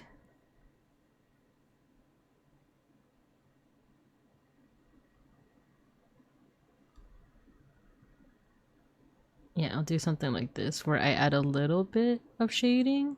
So it's still lighter. There we go. Yeah, when you just have like the eyes by itself without any like highlights, it's kind of creepy.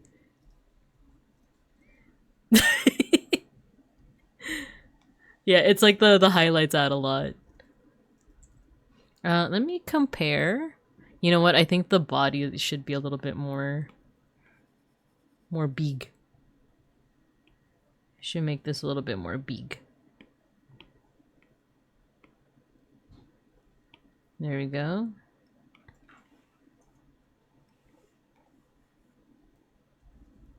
And then there you go, do something like that. Oopsie.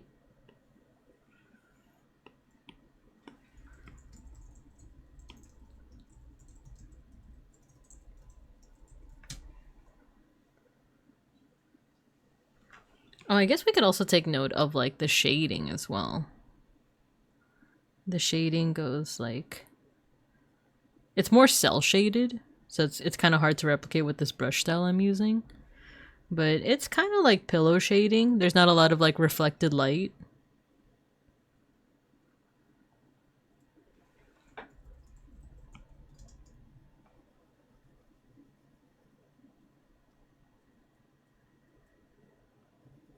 Can I blur this? Oh, the blur needs to be a bit bigger. I'm not actually like really good at using the blend tool on Procreate, if I'm being honest. Okay, but we have another little baby Digimon. See if I could do like 3x3. So who is up next? So far we have Bodemon, we have Chibomon, also known as Chikomon. Konomon. I do like the tail of that one. This one has little legs. Chernobor, hello, welcome, welcome. We're drawing some Digimon. You know what? Since we were talking about Dodomon, let's draw Dodomon. Let's see the bio. Dodomon is a slime Digimon. Oh yeah, you got your first sticker. That's our little 1-point redeem that we got. You get yourself a little scratch and sniff a sticker, all based off of Filipino treats. Ooh. 'Tis the season actually for Filipino treats. I'm kind of excited for the family parties because they're gonna have those rice cakes. They're gonna have a lot of the desserts that you guys see with the scratch and sniff of stickers.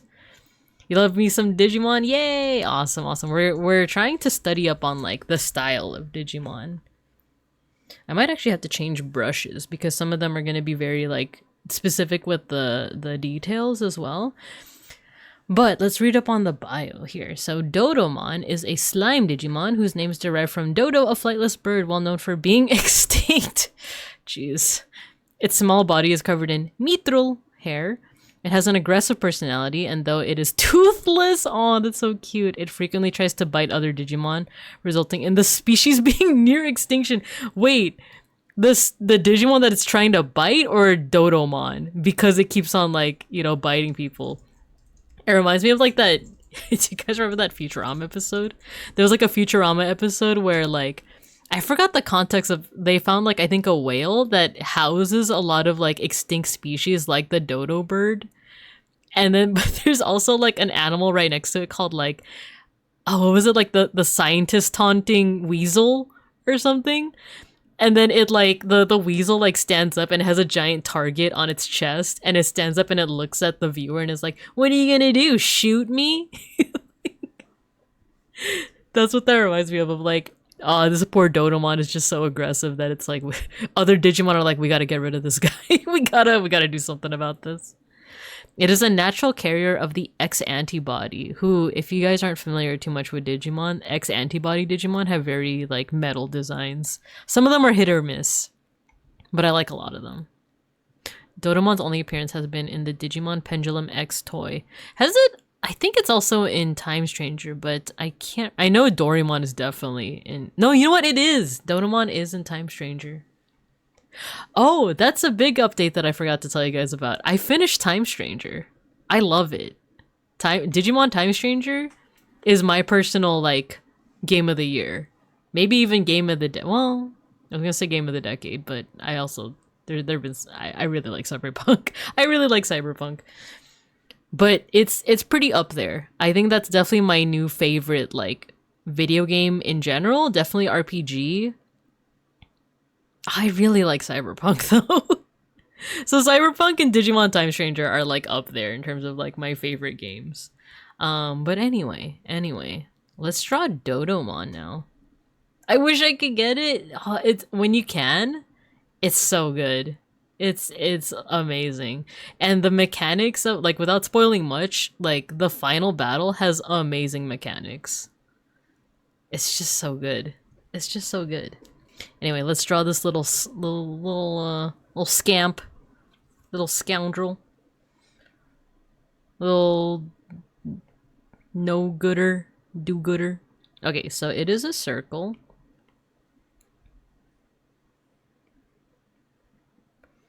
It has a little like zigzag mouth, but it also has like white fur just like around the mouth, and then it has like the eyes. Oh, you know what? Yeah, the eyes are a little bit more down, and it's like always angry. It also has little ears.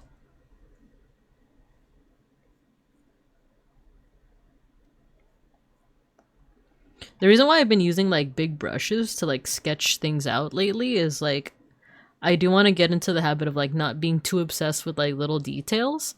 Like I want to start out with just like a bunch of like just blocking out certain shapes, and then I use the erase tool to kind of like refine those shapes. And then what I haven't been doing it lately with the drawings I've been showing you guys. But then I go over it again with a smaller brush just to really like refine the details. Oh, you know what? Actually, the ear is like open.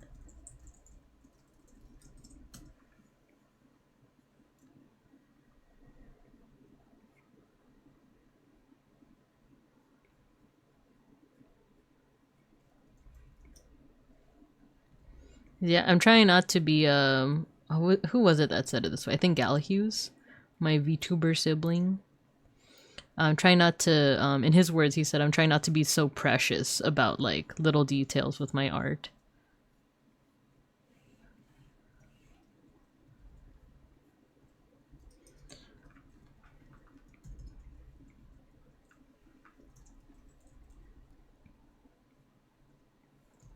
I'm gonna be erasing some of the details I had put in, but I'm gonna just put them back in anyway, so it's fine.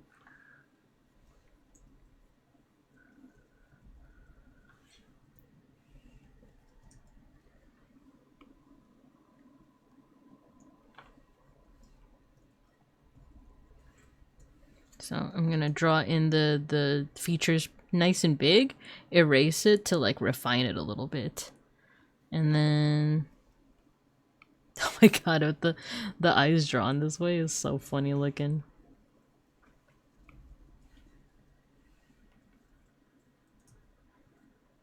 Actually, maybe I'll erase. There we go, that much. And then he has a big old pupil, but then a big old highlight as well. There we go. And then draw those like fur details again.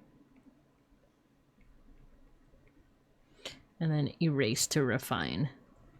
So basically I've been trying to, oh no, recess time. No, the ad break. I forgot. Okay, we'll put you guys in the cub corner. I think there's a 2-minute break. So I'll see you guys in 2 minutes.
Are we back?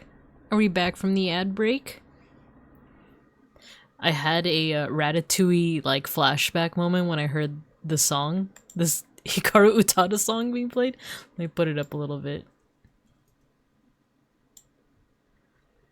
Because the only time I've heard this song, oh my god, the only time I've heard this song was for a Hetalia fan video. It was like a fan animated video. And it was specifically France, UK. No, wait, was it France, UK? Or was it Japan, UK? I forget. But it was like I specifically remember this song. Like in like a Hetalia like fan animated video. I'm like, oh my god, it's this one. But the Hetalia War flashbacks. That's been happening. You know what? I think the France UK one was Prisoner of Love. I think the video I'm thinking of was Prisoner of Love, but I also heard this one. I feel like, was this like I think it was like a Japan UK. I'm not even like big into that pairing. But when it comes to like fan animated like videos, I'm like always a fan. So I wasn't expecting that ad break, and you know what it is? I went on the 1 minute forest break earlier, so it didn't warn me about like the 2 minute break at like the hour mark. So I do apologize for that. I gotta sneeze. I sneezed. Yeah, we have our little Doraemon. I'll show you. Oh no, Dodomon. Dodomon. Oh, I might need to sneeze again. But I will mute. No, I'm good, I'm good. Okay, I'll show you what I'm talking about with like the art style that I'm trying to do, or like what I've been doing lately rather, is I've like, you know, blocked out the general shapes with the big brush. What is the color jitter brush here? And then I'll like refine it a little with the sketch and soft line art brush. And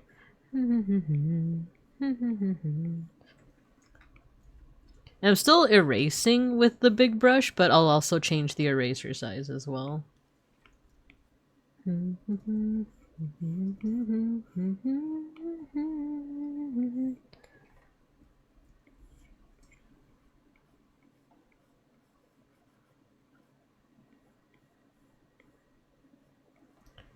I think this is a China, Japan.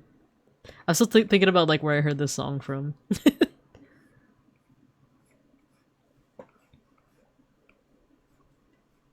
I feel like I should ask Milky if she like recognizes this one. Though I know she's also been having, I know because of like the recent like typhoons, she's had like limited internet access.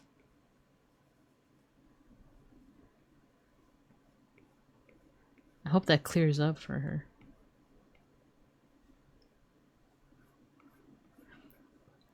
But I feel like Milky was there in the trenches with me when it comes to like Hetalia live journal fandom stuff.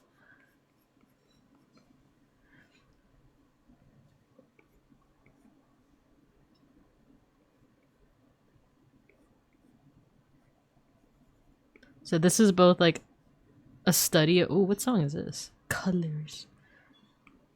There's a study of like Digimon style, but also showing off what I've been doing recently with my own style too. Because I'm always like, I don't know if any like fellow artists also have like this struggle where it's like, I can't decide whether I want to do like a cell shaded, you know, straightforward style, or like a painterly style. Because I feel like every time I try to do painterly style, it just looks unfinished. It just looks like I took the lazy route, you know? Like, I like the style that people do where it's like they don't even need to do line art, but I also am just like a total sucker for line art. See? Because this is like me trying to just do like all painterly, and this is like this is like me trying to like actually have line art.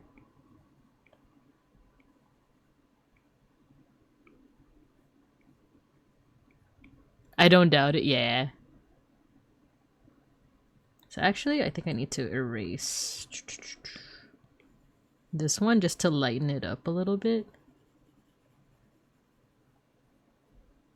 There we go. Oh, you know what? There are some details I'm missing because there's little, like the hair. Look at the little hair. There's like some details with the hair. It's a little bit jagged. So let's add some of that too. Just gonna like sketch out some parts where like it gets a little bit more jagged and then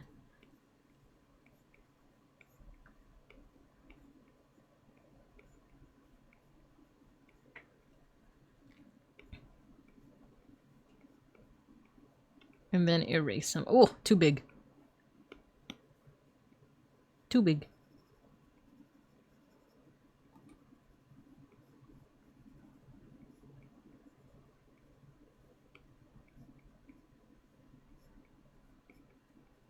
There you go. He looks like he has a little mohawk.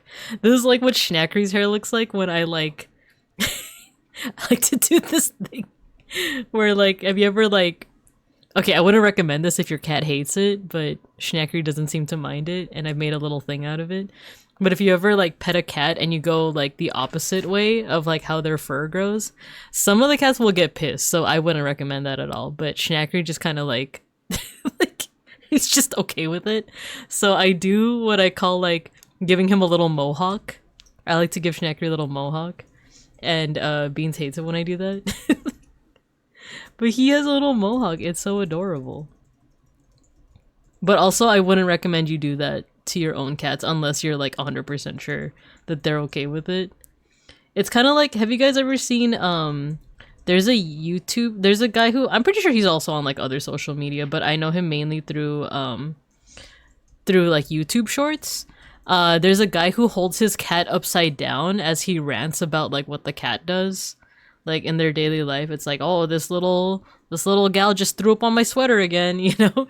But the cat is being held upside down, and a lot of people are like, oh, you're abusing it. You're abusing the poor thing. And yes, not every cat is gonna like that pose or that position. And the thing is, though, the cat will tell you. The cat will let you, like, it won't verbally tell you. Well, maybe it will, but it will try to tell you by, like, trying to wiggle out of that position. But this cat, and he's like said this multiple times on his video, is that like the cat likes it. The cat likes that like position. And you can kind of tell by its face. Like if you're a cat owner, you can tell by its face that like, oh, he's enjoying that. He likes that pose. He likes being held upside down. And he said in multiple videos too that like, oh yeah, like if she doesn't like it, she'll wiggle out, and she does. Like she will wiggle out of that position. So it's one of those like, just trust this guy. Yeah, exactly, Phil. Cats absolutely put a stop to things they don't like. Yeah, exactly. So if the cat doesn't like being held upside down, they will absolutely like, you know, wiggle their way out of it. So the fact that it doesn't. And you have to see like the, okay, maybe I can find, can I find the YouTuber in question? Give me a second. YouTube, or I think it's an orange cat too. Orange cat upside down.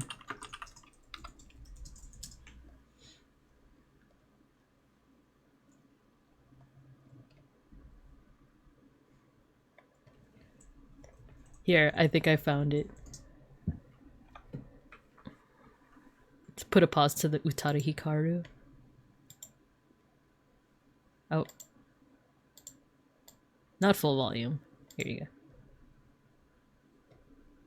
Here, let me rewind. Look at his face.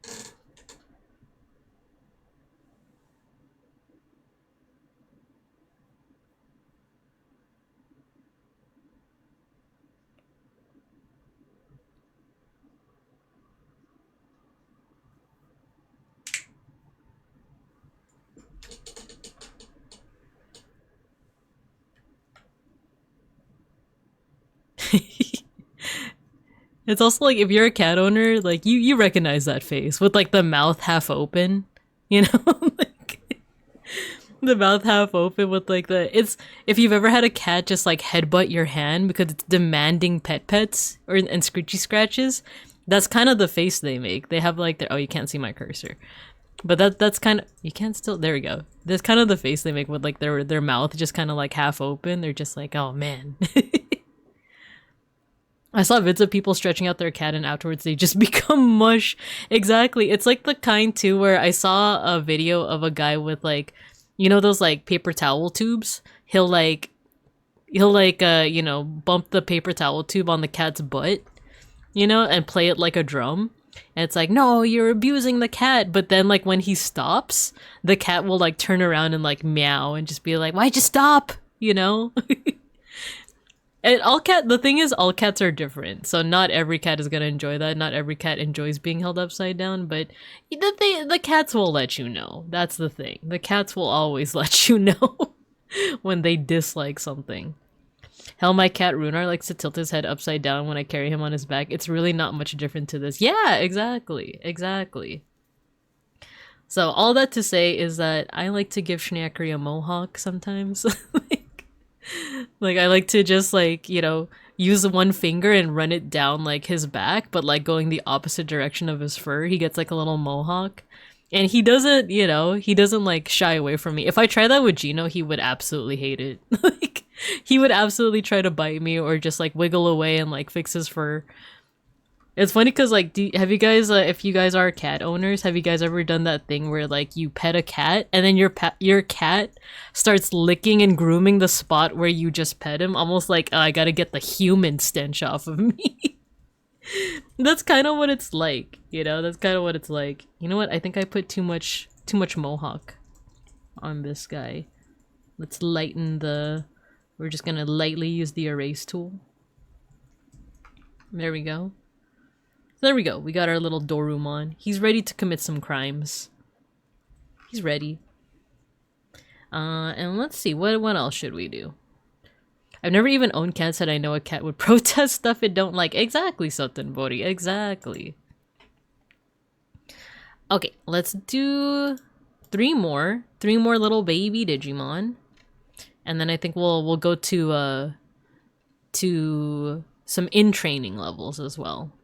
This one is just funny, because it's just a small version of Dokugumon. Who's a champion level Digimon, by the way. Yes, I'm using ad blocker. Oh, it won't go to Dokugumon. Okay, Dokugumon, where are you? It won't even go up to D? Oh, this is champion level Digimon from A to C. That's crazy. Kuromon! I think this is a key one, because this is one that is like supposed to become a villain, or like an evil, or like a virus Digimon. So let's draw Kuromon. As mentioned in the Digimon movie, he is kind of like, or it is kind of like a mix of a jellyfish and a contact lens. Oh, you know what? We haven't looked at the bio.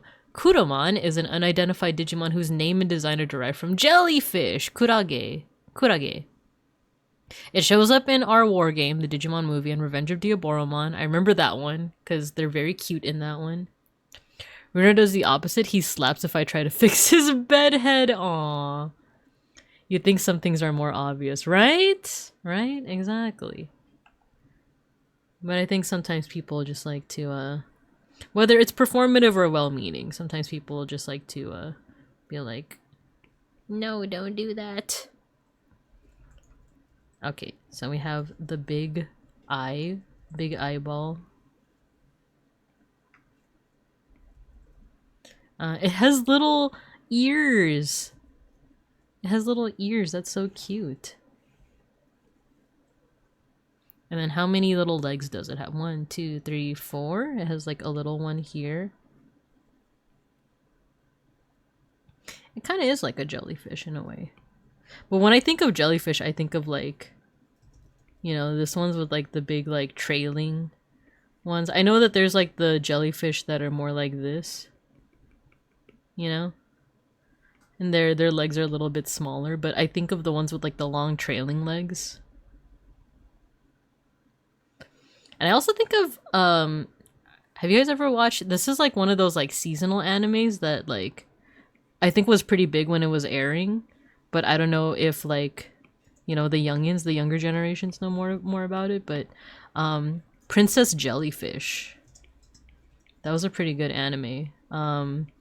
It's one of the I'm not a big fan of like slice of life, or not, I can't say I'm not a big fan. It makes it sound like I hate it, but slice of life anime is not the usual genre I gravitate towards. With exceptions. If I think about slice of life anime that I really like, Kids on the Slope or Sakamichi no Apollon. I really like that one. But that one was more like music based rather than slice of life. What else is like slice of life that I really liked?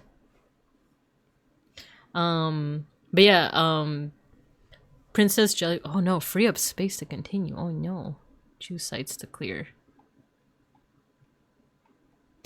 Oh, it's the fandom. Okay, I got like a prompt on my browser saying like free up space to continue. I think it's just fandom.com is just so bloated with ads that it's like, oh, you just don't have enough space to load our ads. Please free up space so that we can keep selling you things. Please, pretty please.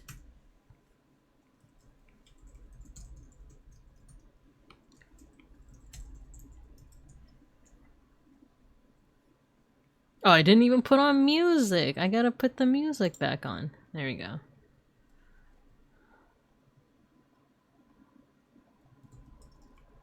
And let's put the eye here. The all-seeing eye of Kuraman. Oh yeah, so Princess Jellyfish is about, oh man, I hate fandom so much. Yeah. I do not like how fandom.com does things. Princess Jellyfish was an anime in the 2000s, or was it 2010s?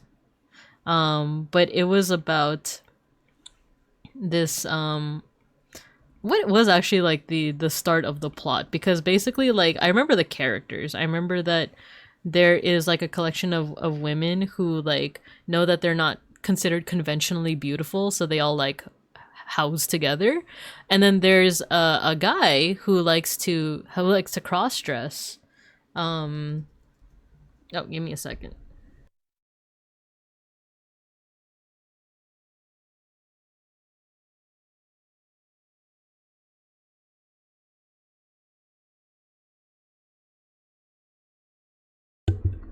Okay, I'm back. What has that site become? Yeah, like you're scrolling, they do the disappearing thing, then they pop up and take up half the sides of the page. Yeah, exactly. Like that's what I'm dealing with right now. Where like I'm on this what is it, random site, Neo Encyclopedia, and it's like Black Friday's here, and then like this ad, and then this ad, and then this ad, and then like this ad. I don't know. It's just so much. It takes up so much like space.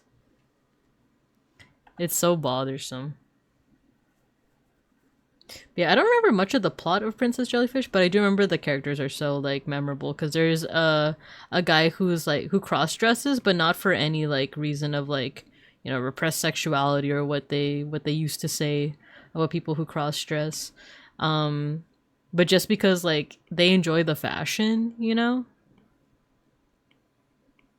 I could be wrong, but the whole thing is that like this. Oh, why isn't it sharing my iPad? Where's my iPad? Hello?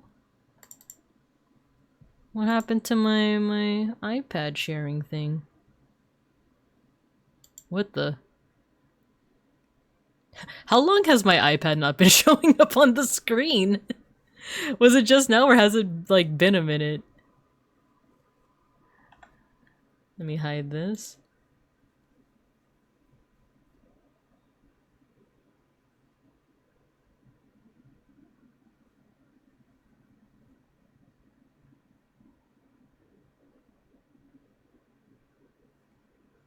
Oh, it went away right when you noticed it. Okay, cool. Okay, I think, did I fix it? Okay, we're back. The Sume is back.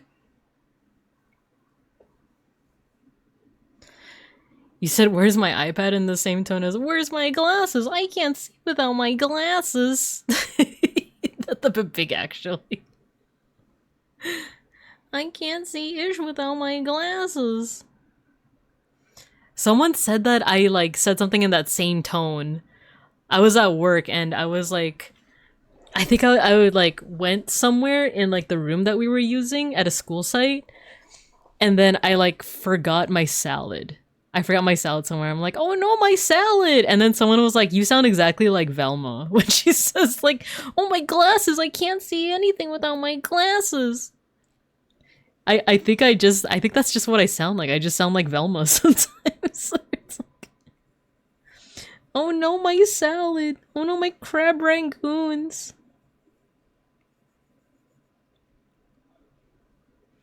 I think I made the eye a little too big, but I think that adds to the adorableness of Sumemon. Alright, let's compare. Right? I think I made him a little too big, but that's fine. Bro got outed as a big nerd by her own voice. You're like, jinkies! Junkies! Pages like this are why I have 2 ad blockers, a script blocker, and a tracker blocker running on Firefox. Maybe that's the move. Maybe I should do that. Because I do, as you guys can see, I do have an ad blocker. Because every time I direct to, like, a fandom.com, like, look, every time I go to a fandom.com page, it's like, it looks like you're using an ad blocker. Could you, like, right? We noticed you're using an ad blocker. Could you not? Could you not? Please? Binka when she sees what we do in the parking lot. Jinkies! No hamburgers!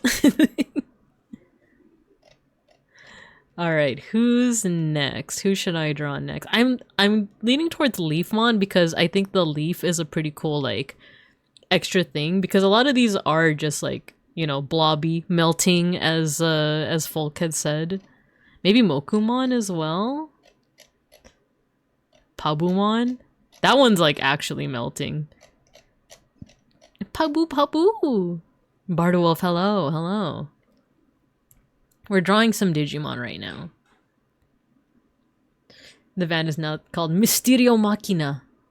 New series Scooby-Dooin. Doesn't look like you use ad block, right? Like, if you look at this, it's like, oh, what ad blockers, right? But then, like, I direct to a new page and it's like, oh, it looks like you're using ad blockers and it looks like you freaking hate us. It looks like you want our website to freaking die. Why would you do such a thing? Ooh, Puffmon might be another one to try to copy. I want something a little different compared to, like, what we've been drawing already. So maybe Euromon. When I see Euromon, I think of that Naruto opening. The Yura Yura to Yuganda Sorae. Like that one. Let's do Leafmon and then maybe Euromon or another one. We'll see. But definitely I want to do like Leafmon next. If I'm right, Pabu would be the onomatopoeia for bubbling sound in Japanese, hence the name. That sounds about right. I just remember the first episode where we see Pabumon, where it's like Izzy gives up his curiosity, which should have been his crest name. I'll forever say that because all of the crests are like qualities that you can independently develop in a person, in a child, and like I don't know how to say it. It's like, I don't know, something that is like a defining character feature. Knowledge just feels like an outlier because like anyone, regardless of your personality, can gain knowledge. But the quality that Izzy like has that kind of sets him apart as a character is his curiosity. It's not that he knows a lot, it's that he's willing to know a lot. Does that make sense? I know I said this rant before when we were watching Digimon, but I feel like his crest was supposed to be the crest of like curiosity instead of knowledge, you know? Because like, oh, you're smart versus like you're willing to do the research, you're willing to like look more into what it is you're interested in, you know? Because everyone else, their crests are like courage, friendship, love, reliability, sincerity, hope, light. Did I miss anyone?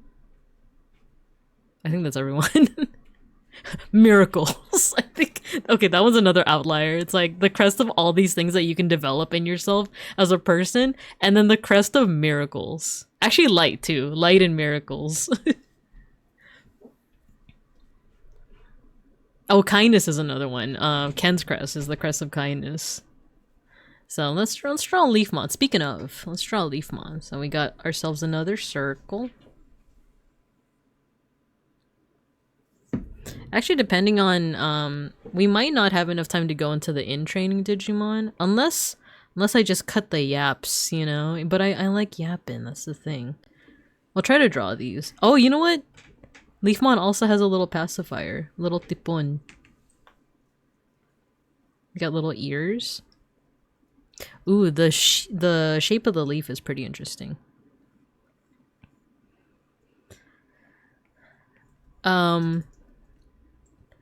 Apropos of nothing, if I'm using that phrase right. But completely unrelated, but you guys want to know what video essay I was working to today? It just showed up kind of randomly on my YouTube For You page. But it was quite up my alley. It was a retrospective on Sabrina the Teenage Witch. You guys remember that show from the 90s? Starring Melissa Joan Hart.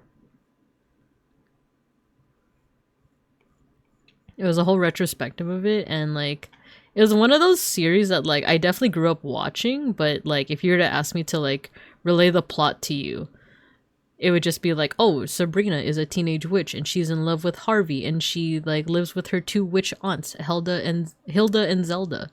But then like the retrospective would go into later seasons and I'm like, what the heck? Like I don't remember any of this. And I think that's just like the point where I wasn't watching anymore. But I don't know, it was interesting. And then the eyes. Got the usual dot eyes. Oh, there's also a little like hole in the leaf.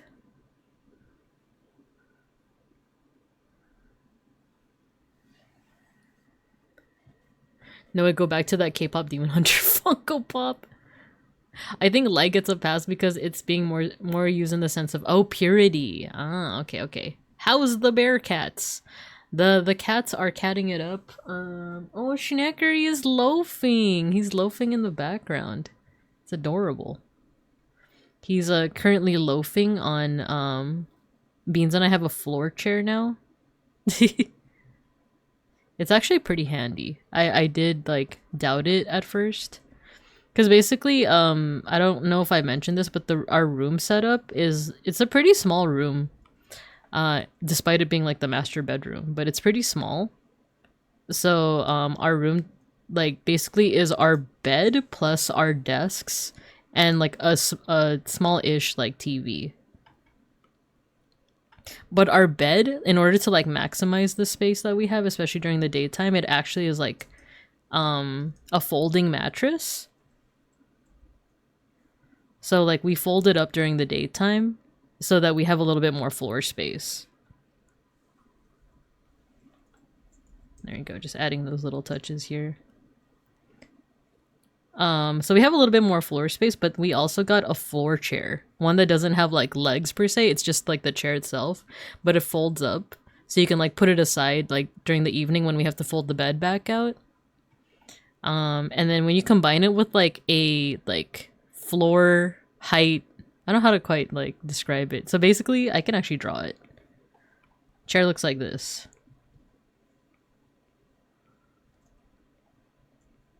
Like a little cushion as well. The chair looks like this. And I know that sounds silly, but it's actually very comfortable. It's actually really great for my back. And let's say that this is like our carpeted floor. And then we have like a short-ish table. That's like, you know, like this. It's actually very comfy. It's actually like a super comfy setup.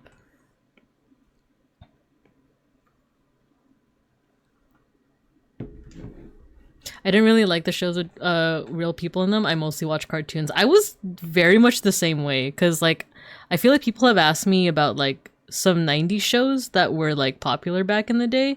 I just didn't grow up watching them. Like Friends is a good one. Friends and Seinfeld. I didn't watch Seinfeld until I was like well into adulthood. And the 90s were but a memory. And I never watched Friends. I think me and Beans both tried to get into it, and we were just like, it's not our thing. It is not quite our thing. Good evening, George. Yeah, it just wasn't our thing, Friends. We like Seinfeld a little bit more. You know what? I think I did the ears wrong. You know what? I think the body needs to be a little bit more rotund. But going back to what Folk was saying, I agree. I do know that in the dub, the name of the crest were changed around. Because I think Joe's was Sincerity and Mimi's was Purity. But like, I think the way that people have like translated it is like, it's basically the same thing. And I do think Reliability fits Joe a little bit more because like the whole thing is that he's the eldest of the Digi-Destined. So he feels like a sense of like responsibility of like taking care of them. That's even something that you see in like the novelization. Where like, because he, not only is he the eldest, but he's also like a youth counselor for Mimi specifically.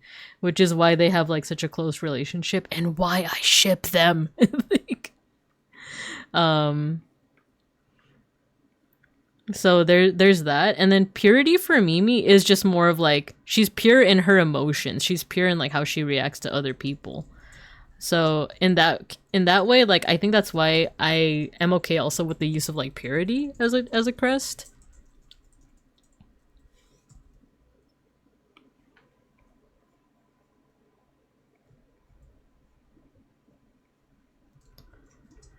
Friends is one of those shows that you can reveal how unfunny it is by muting the laugh track.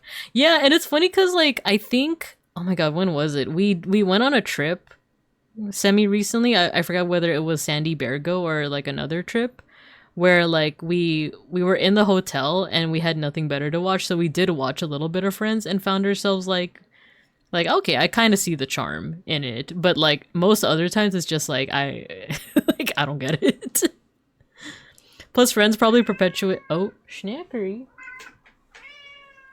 Oh, he's talking to his bird. Oh my god. I forgot to tell you guys this thing that Schnackery does. He has a little bird toy. Let me see if I could draw this out. I don't think we're gonna get to the in-training Digimon. But he has this little, like, bird toy with, like, a little Santa hat. Yeah, I don't mean he's talking to his bird as in his you-know-what, but I'm talking about, like, an actual, like, bird toy with a little Santa hat. I don't know if it has, like, catnip in it or something, but the cats love it. And sometimes Schnackery will just, like...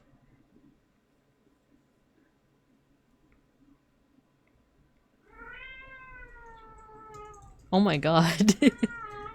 Where are you? Oh, he's carrying it! Oh my gosh. He just talks to the bird. That's what he's doing right now. Like, even if you like try to like pet him and calm him down, he'll just talk to it. Like, this is literally what he's doing right now.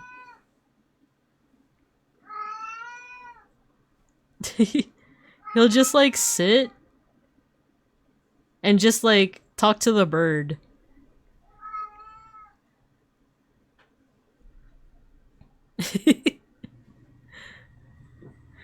And like Beans' mom will be like, oh, he's he's like talking to it, he's like chatting with it. Which of these Digibabies tells Ken that he doesn't want the guilt of murder? It's Euromon. I know exactly which. I think it's Euromon. Like, or maybe it's Poyomon. I forget, but I know exactly what scene you're talking about, Church. Oh my gosh. He's like chewing on it. Schnackery. Okay, okay. Let me go pet him right now.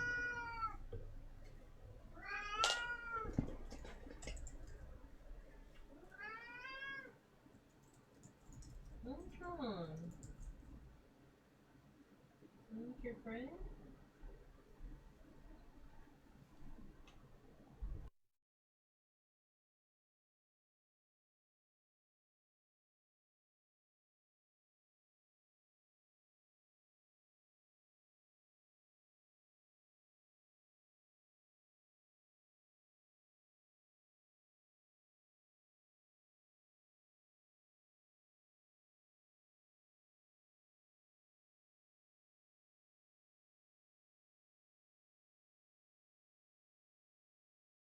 Okay, I'm back. Schnacker decided to vacate the room.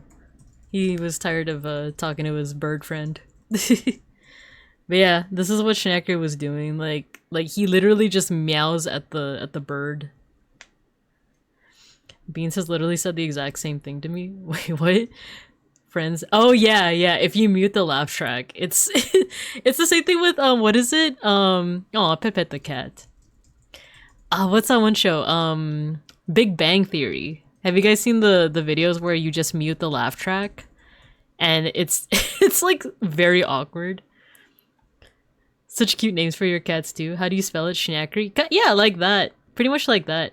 So his name isn't actually Schnackery. It's Zach. It's Zachary. But I call him Schnackery. Because, how did it start out? We named him Zach. And then, I started calling him Snack Zider. You know, as a pun on Zack Snyder, the director. And then from that, I started calling him Schnackery. Because it's like, it you know, like the full name of Zach is Zachary, so Schnackery. So yeah, it went from Zach to Snack Zider, and then Schnackery. The switcheroo, classic.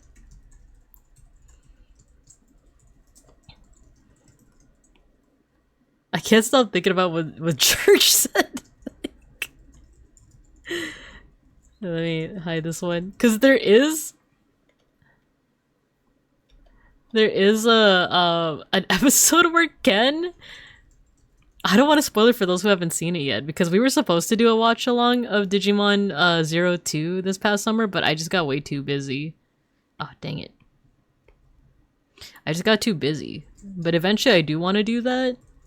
But there was a Digimon, like, Ken goes to like the village of baby Digimon. I won't spoil anything else, but there is a Digimon that's like, you just don't want to feel the guilt of murder. In context, it makes sense. Trust me on that.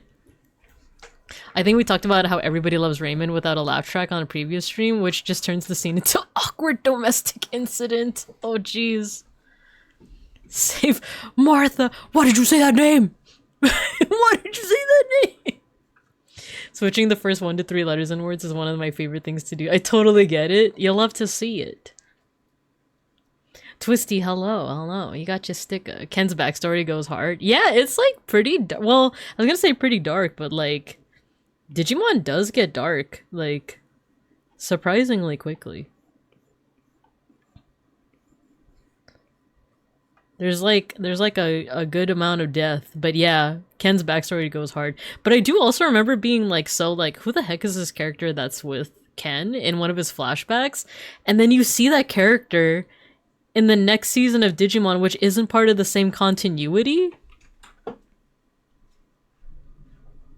So I don't know, it's just, it's a bit odd in it. Try to do it with your name and got compared. Oh, or you try to do like, you know, instead of Soten Bori, it's like Boten Sori. Igadu. No, it is hard with my name because all the syllables start with a B. Like Zolk Fowbearer, you know? That's a good one. You know, I feel like cats rarely stay with just one government name. Runar certainly has several names. It's true. It's true. And then when you like hear the government name, like when you go to the vet, and it's like, all right, here's the bill for Zach. You're just like, who the heck is Zach? Really, hello.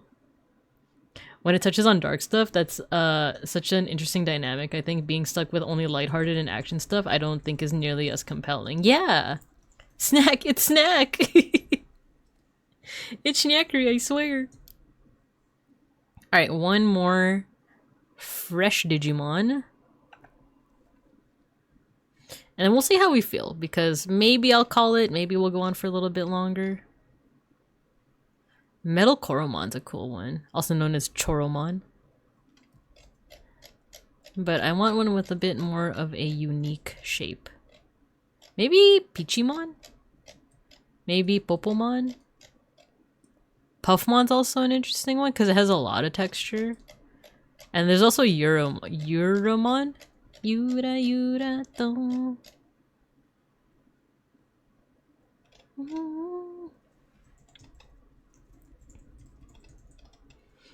And the pet will, yes, actually, we'll give the pet your government last name. It's so funny. Like, obviously I can't say it, but it'd be like, all right, here's a Schnackery Bear. Like when you look at the paperwork and it's like your like government last name and it's like, oh, that like, he's really part of the family. There's a new land. Trying to think, because the Euromon, I feel like Euromon would be a good one because actually this one's also good because of the wings.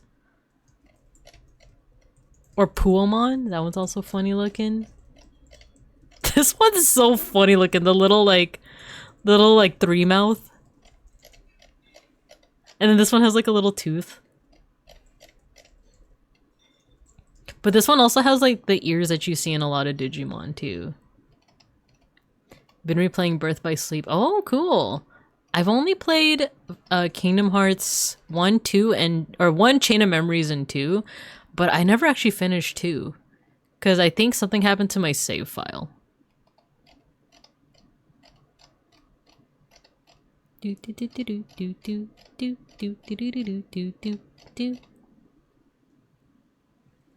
I'm tempted to do Pichimon. Let's do Pichimon. Because he's still pretty orbular, but he has a little bit extra. Oh, come on. Where's... Oh, I'm using a different brush.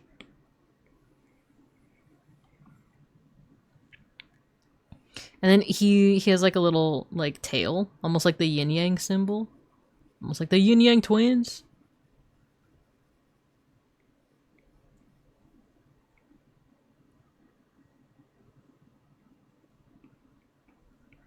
I've said it before, I'll say it again. I really liked Chain of Memories when it was a GBA game and not when it was 3D. Because I feel like it was so much more doable when it was just 2 dimensions. Like, especially with like the card like dynamic. I feel like with the 3D version of Chain by Memories, the card mechanic was so much harder to like manage. I feel like there were like way more times where I ran out of cards. With the 3D version than with like the Game Boy Advance version.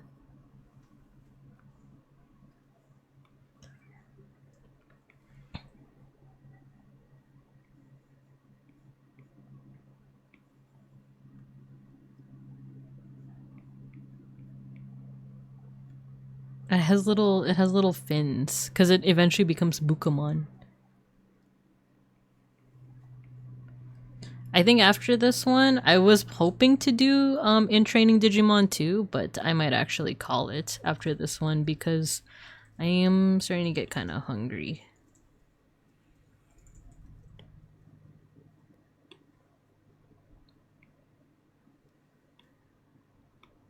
He's like little bunny ears. The remake just made the game worse. Yeah, I'm so glad you said that. I feel like we've talked about this before, but that comment makes me feel vindicated. Vindicated! I am selfish, I am... Wait, how did the rest of that song go?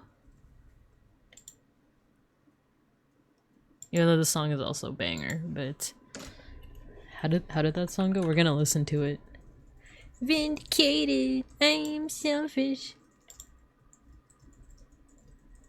I am wrong, I swear I'm right. Yeah, that's how it went.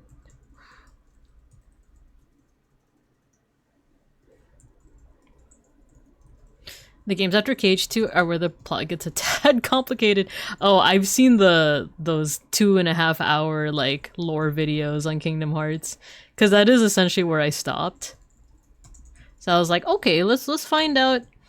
Kingdom Hearts 3 coming out, and then Kingdom Hearts 4 announced all that, you know, when all that stuff got announced.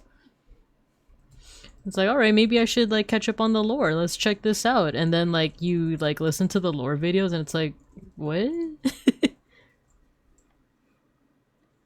Tadaima, okaeri nasai. How was locals? swear I'm right. I swear I knew it all along. Cleaning up so well. You saw yourself. Just remember, there is no spin-off games. Everything is canon. Yeah. Yeah, once it got to like the third set of people who are basically just Sora, Riku, and Kairi. I think that was the part where I'm like, oh, okay. You do you. You do you, Squaresoft. I am selfish, I am wrong, I am right, I swear I'm right. Knew it all along. You know what? This reference I'm using for Pichimon, it does have the classic Kenji Watanabe style that I also want to copy, like with the shading style. So maybe that's the last thing we can actually do. And I think I do have to change brushes to the smaller version. Because there's quite a bit of detail, because there is a pupil. And... oh no, an iris and a pupil. Oh, that looks freaky, what the heck. We need some shine to make it a little less freaky.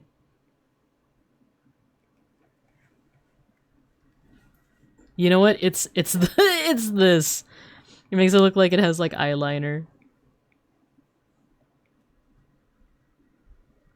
You know what? Let me just redo this whole thing with the smaller brush. I am selfish, I am wrong, I am right, I swear I'm right, swear I knew it all along. Cleaning up so well.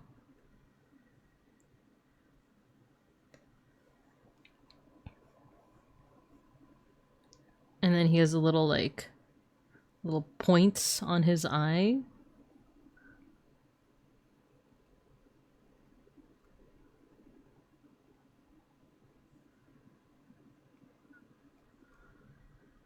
God, he looks like... I haven't even drawn the other eye. He looks like he's seen some ish. By the way, I didn't do it here. I actually, like, made a bit of a rookie mistake when it comes to drawing eyes. Because I know that lots of people will say, like, a common complaint when it comes to drawing eyes is that, like, you'll draw one and the other doesn't seem like it matches up. The key to avoiding that in drawing is to draw both eyes at the same time. I'll demonstrate what I mean by that, but also, Jesus Christ, this poor guy looks like he's seen so much.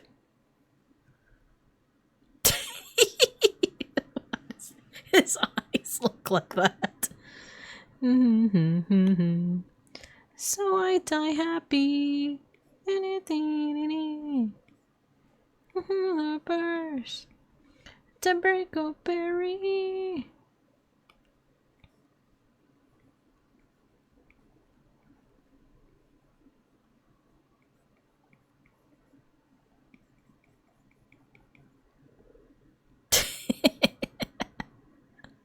Okay, so what I mean with the whole, like, eye thing is that, like, you know, people will, like, draw one eye, like, super detailed.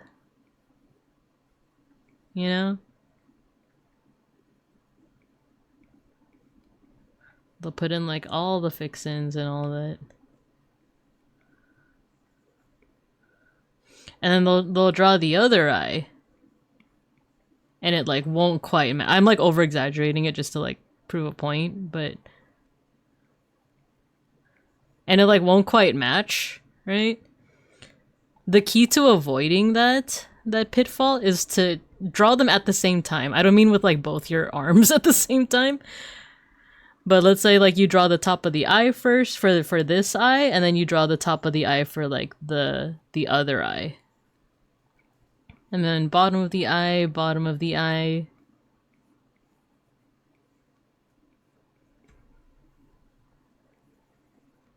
You know, you go back and forth. And of course, because I'm, like, rushing through it, this might not turn out great, but... But basically it's like this idea of just like switching between the two rather than drawing like one eye fully and then the other eye fully. And I'm not saying this is gospel either. Some folks might just prefer doing like one eye at a time, but this is just like a tip. You know? Yeah, just a tip.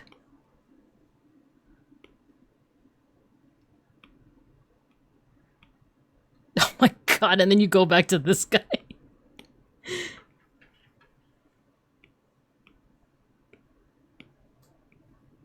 This poor guy who's like seen things. He's having war flashbacks as we speak.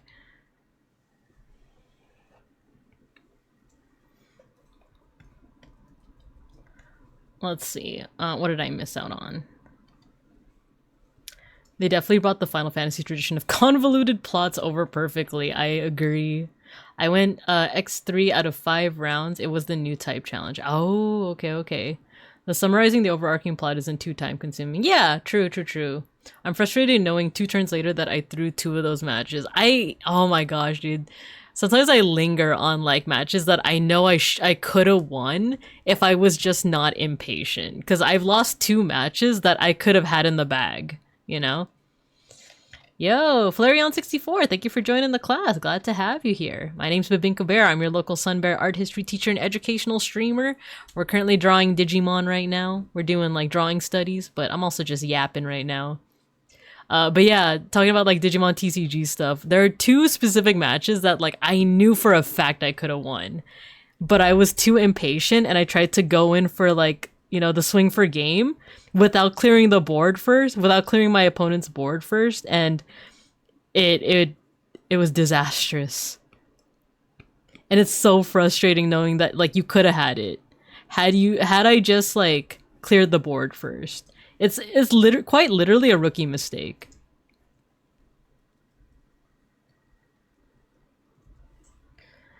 Excellent. I was also listening to Dashboard recently. Yeah. Something I brought a couple of months ago finally came in today. Nice! Difficult part is coloring them. True. Understand what format made you drop it. For Kingdom Hearts, you need to remember that the plots of the Disney worlds barely, if at all, matter to the overarching plot, right? Nice, you made our classroom very Art Deco. You like it? And you got your first scratch and sniff a sticker. You get yourself a little virtual sticker based off Filipino treats. I slowed down post-Nats 2024 and completely dropped by the Melissa Rizal came out. Master Duel is still Melissa. Oh, okay. Art Deco is such a beautiful style. I do like Art Deco. Yeah, I'm a fan. Art Nouveau is also interesting, but I kind of like the geometrical, like, I guess, qualities of Art Deco a little bit more. So yeah. And we are actually at the tail end of stream, so I know that there is a, oh no, you know what, there isn't a cooldown on the other styles. There's a cooldown on like doing the same style twice. But if you want to explore other classroom styles, the options are there. We're currently drawing Digimon because I want to get the hang of like drawing like already existing Digimon so that I can eventually draw my own Digimon. My own original characters. Do not steal, donut steal. That's what you get when you let your heart break. So, and if there's one thing to copy too with the Kenji Watanabe style is that he does this thing with the shading where it's just like very, actually all of this is like black. But he does like this like hatching, not cross hatching, but just hatching on like the outer edges. But it's like really tiny cross hatching.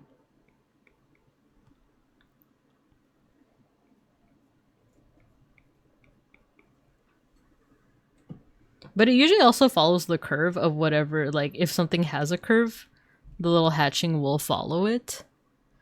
And then there's some hatching here too.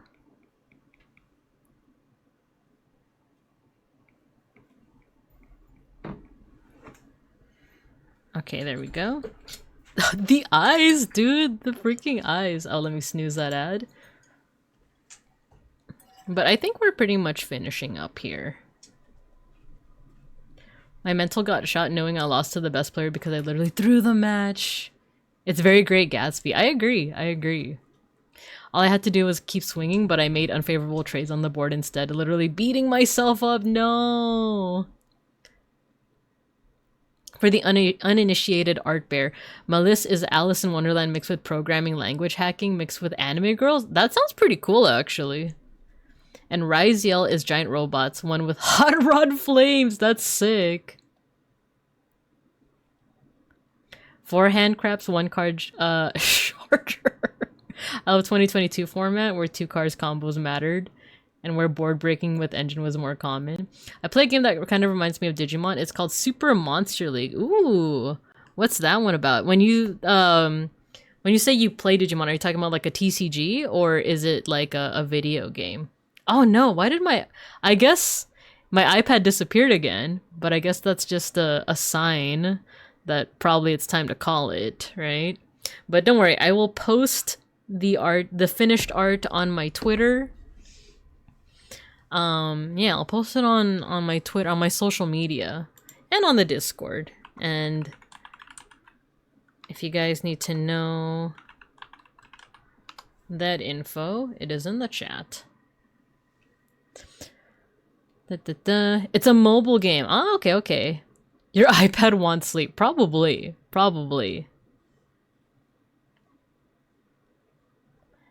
It's been around for a while. I'm down to check it out. I'm down. If it's like a monster collector or a monster fighter type thing, I'm typically like down for that.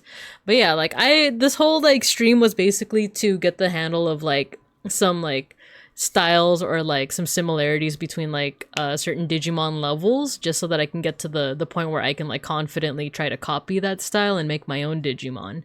Because I would love to make Digimon based off of like, you know, I love mythology, I love folklore, so making like a Digimon line based off like Egyptian mythology or like Mesoamerican mythology or like stories and stuff. So that's the hope, but for now we're just doing studies. We're just, you know, doing the basics. But with that said, I do think it's time to call it. I'm getting pretty hungry for Din Din, and I do have to go to the office tomorrow, even though it's Thanksgiving week, man. I'm so lazy. I don't want to do stuff. Filipino Digimon would also be pretty sick. Yeah, I did make one based off of like desserts, but I never quite finished that line. Yeah, I did make one. The rookie form, his name is Ubemon. Folklore is really cool though. Please don't say you are lazy. Something honto wa crazy. How does that one actually go? You know what? Just for saying that. Wait, what's the actual title of that song? Is it Lazy? K-On Lazy metal version. Thanks for the stream. Thanks for stopping by. Is the name of the song just Don't Say Lazy? Wait, let me listen to this. Let me listen to.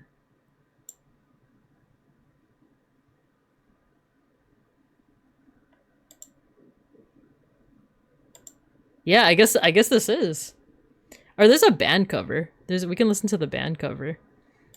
Okay, so for any new students, we have an end of stream tradition called our end of stream mosh pit. Oh my gosh. The Cunes start running your way. Bakune. But do you still love sulfuric acid? I do still love sulfuric acid. I do. Listen to the Iron Mouse cover of Abracadabra? Like the Lady Gaga one? Abracadabra, abracadabra. Snooze the ad. Oh yeah, so for those that want to mosh with us, I just love sulfuric acid. I haven't listened to the Iron Mouse one, but I will listen to it afterward. So once you hear the music, go ahead and spam your favorite emotes, and I'm gonna make your little avatars on the screen fight each other. There's no correlation between who spams the most emotes and who wins the Open up the pit. There's no correlation between how many emotes you spam and whether or not you win the mosh pit. It's completely RNG and it's not rigged. It's just not. It's just not. So get to moshing. Honto crazy. Sulfuric acid mosh pit.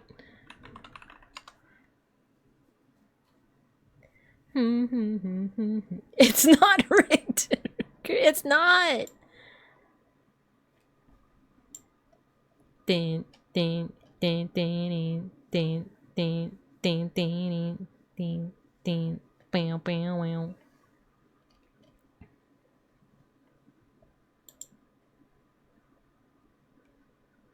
Bam bam bam bam bam bam bam bam bam.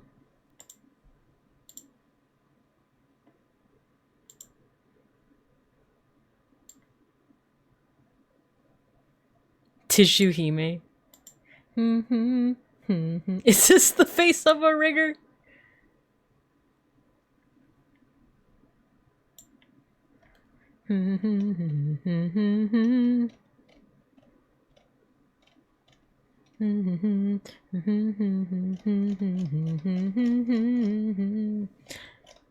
You are lazy, that the honto are crazy.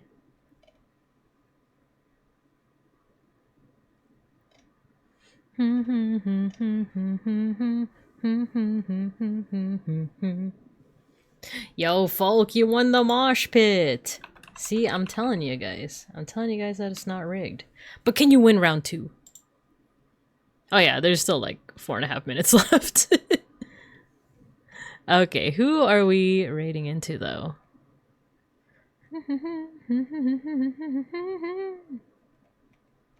Dun, dun, dun, dun.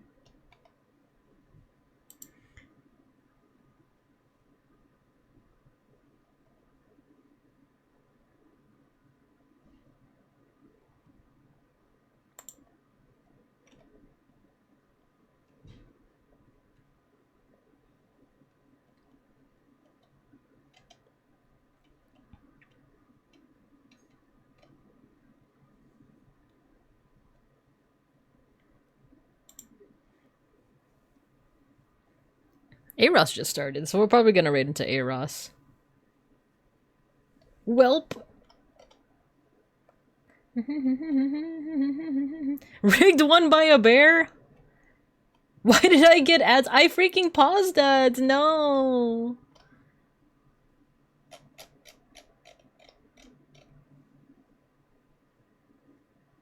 Ooh.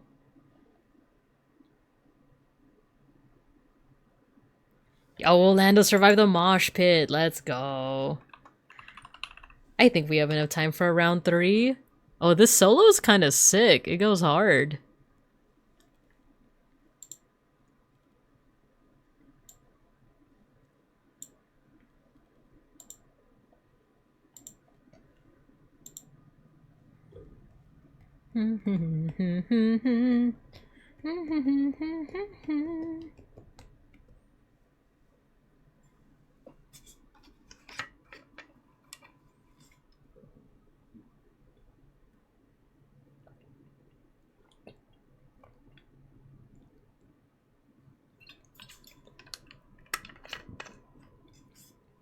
Wait, what is that emote? What is... I want to see what Church's emote is. Good night. Oh, it's like, good night, Church. I'm gonna die. Oh no, not the last 2 being me and Peck School. Peck School, you have to defeat me. Peck School, please. Yes. It's not rigged. It's not rigged. I told you guys it's not rigged. Dun, dun, dun, dun, dun, dun, dun, dun. I bet you guys are feeling real silly right now for thinking that it's rigged. I bet you guys are feeling pretty silly, but it's okay. That's why we're here at school. That's why we're here at Babinka's Community College, Cub Daycare, and all-day parking. We're also going home now. I'm actually gonna drive you guys home. Get in the seat! Get in the seat. Good night, Church. Rigged person streamer wanted to win what? What? Dang it! I mean, we're gonna raid A-Ross right now. He's playing Yu-Gi-Oh! He's gonna play Yu-Gi-Oh! It's not rigged, I swear.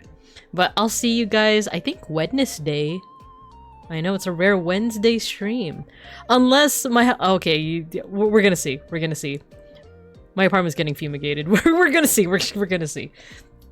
It always comes back to Yu-Gi-Oh! It's true. I hope you guys have a good morning, afternoon, evening. As always, I'll see you guys when I see you guys. Bye-bye. PayPal and Discord DM. Gosh darn it. We're raiding! We're raiding!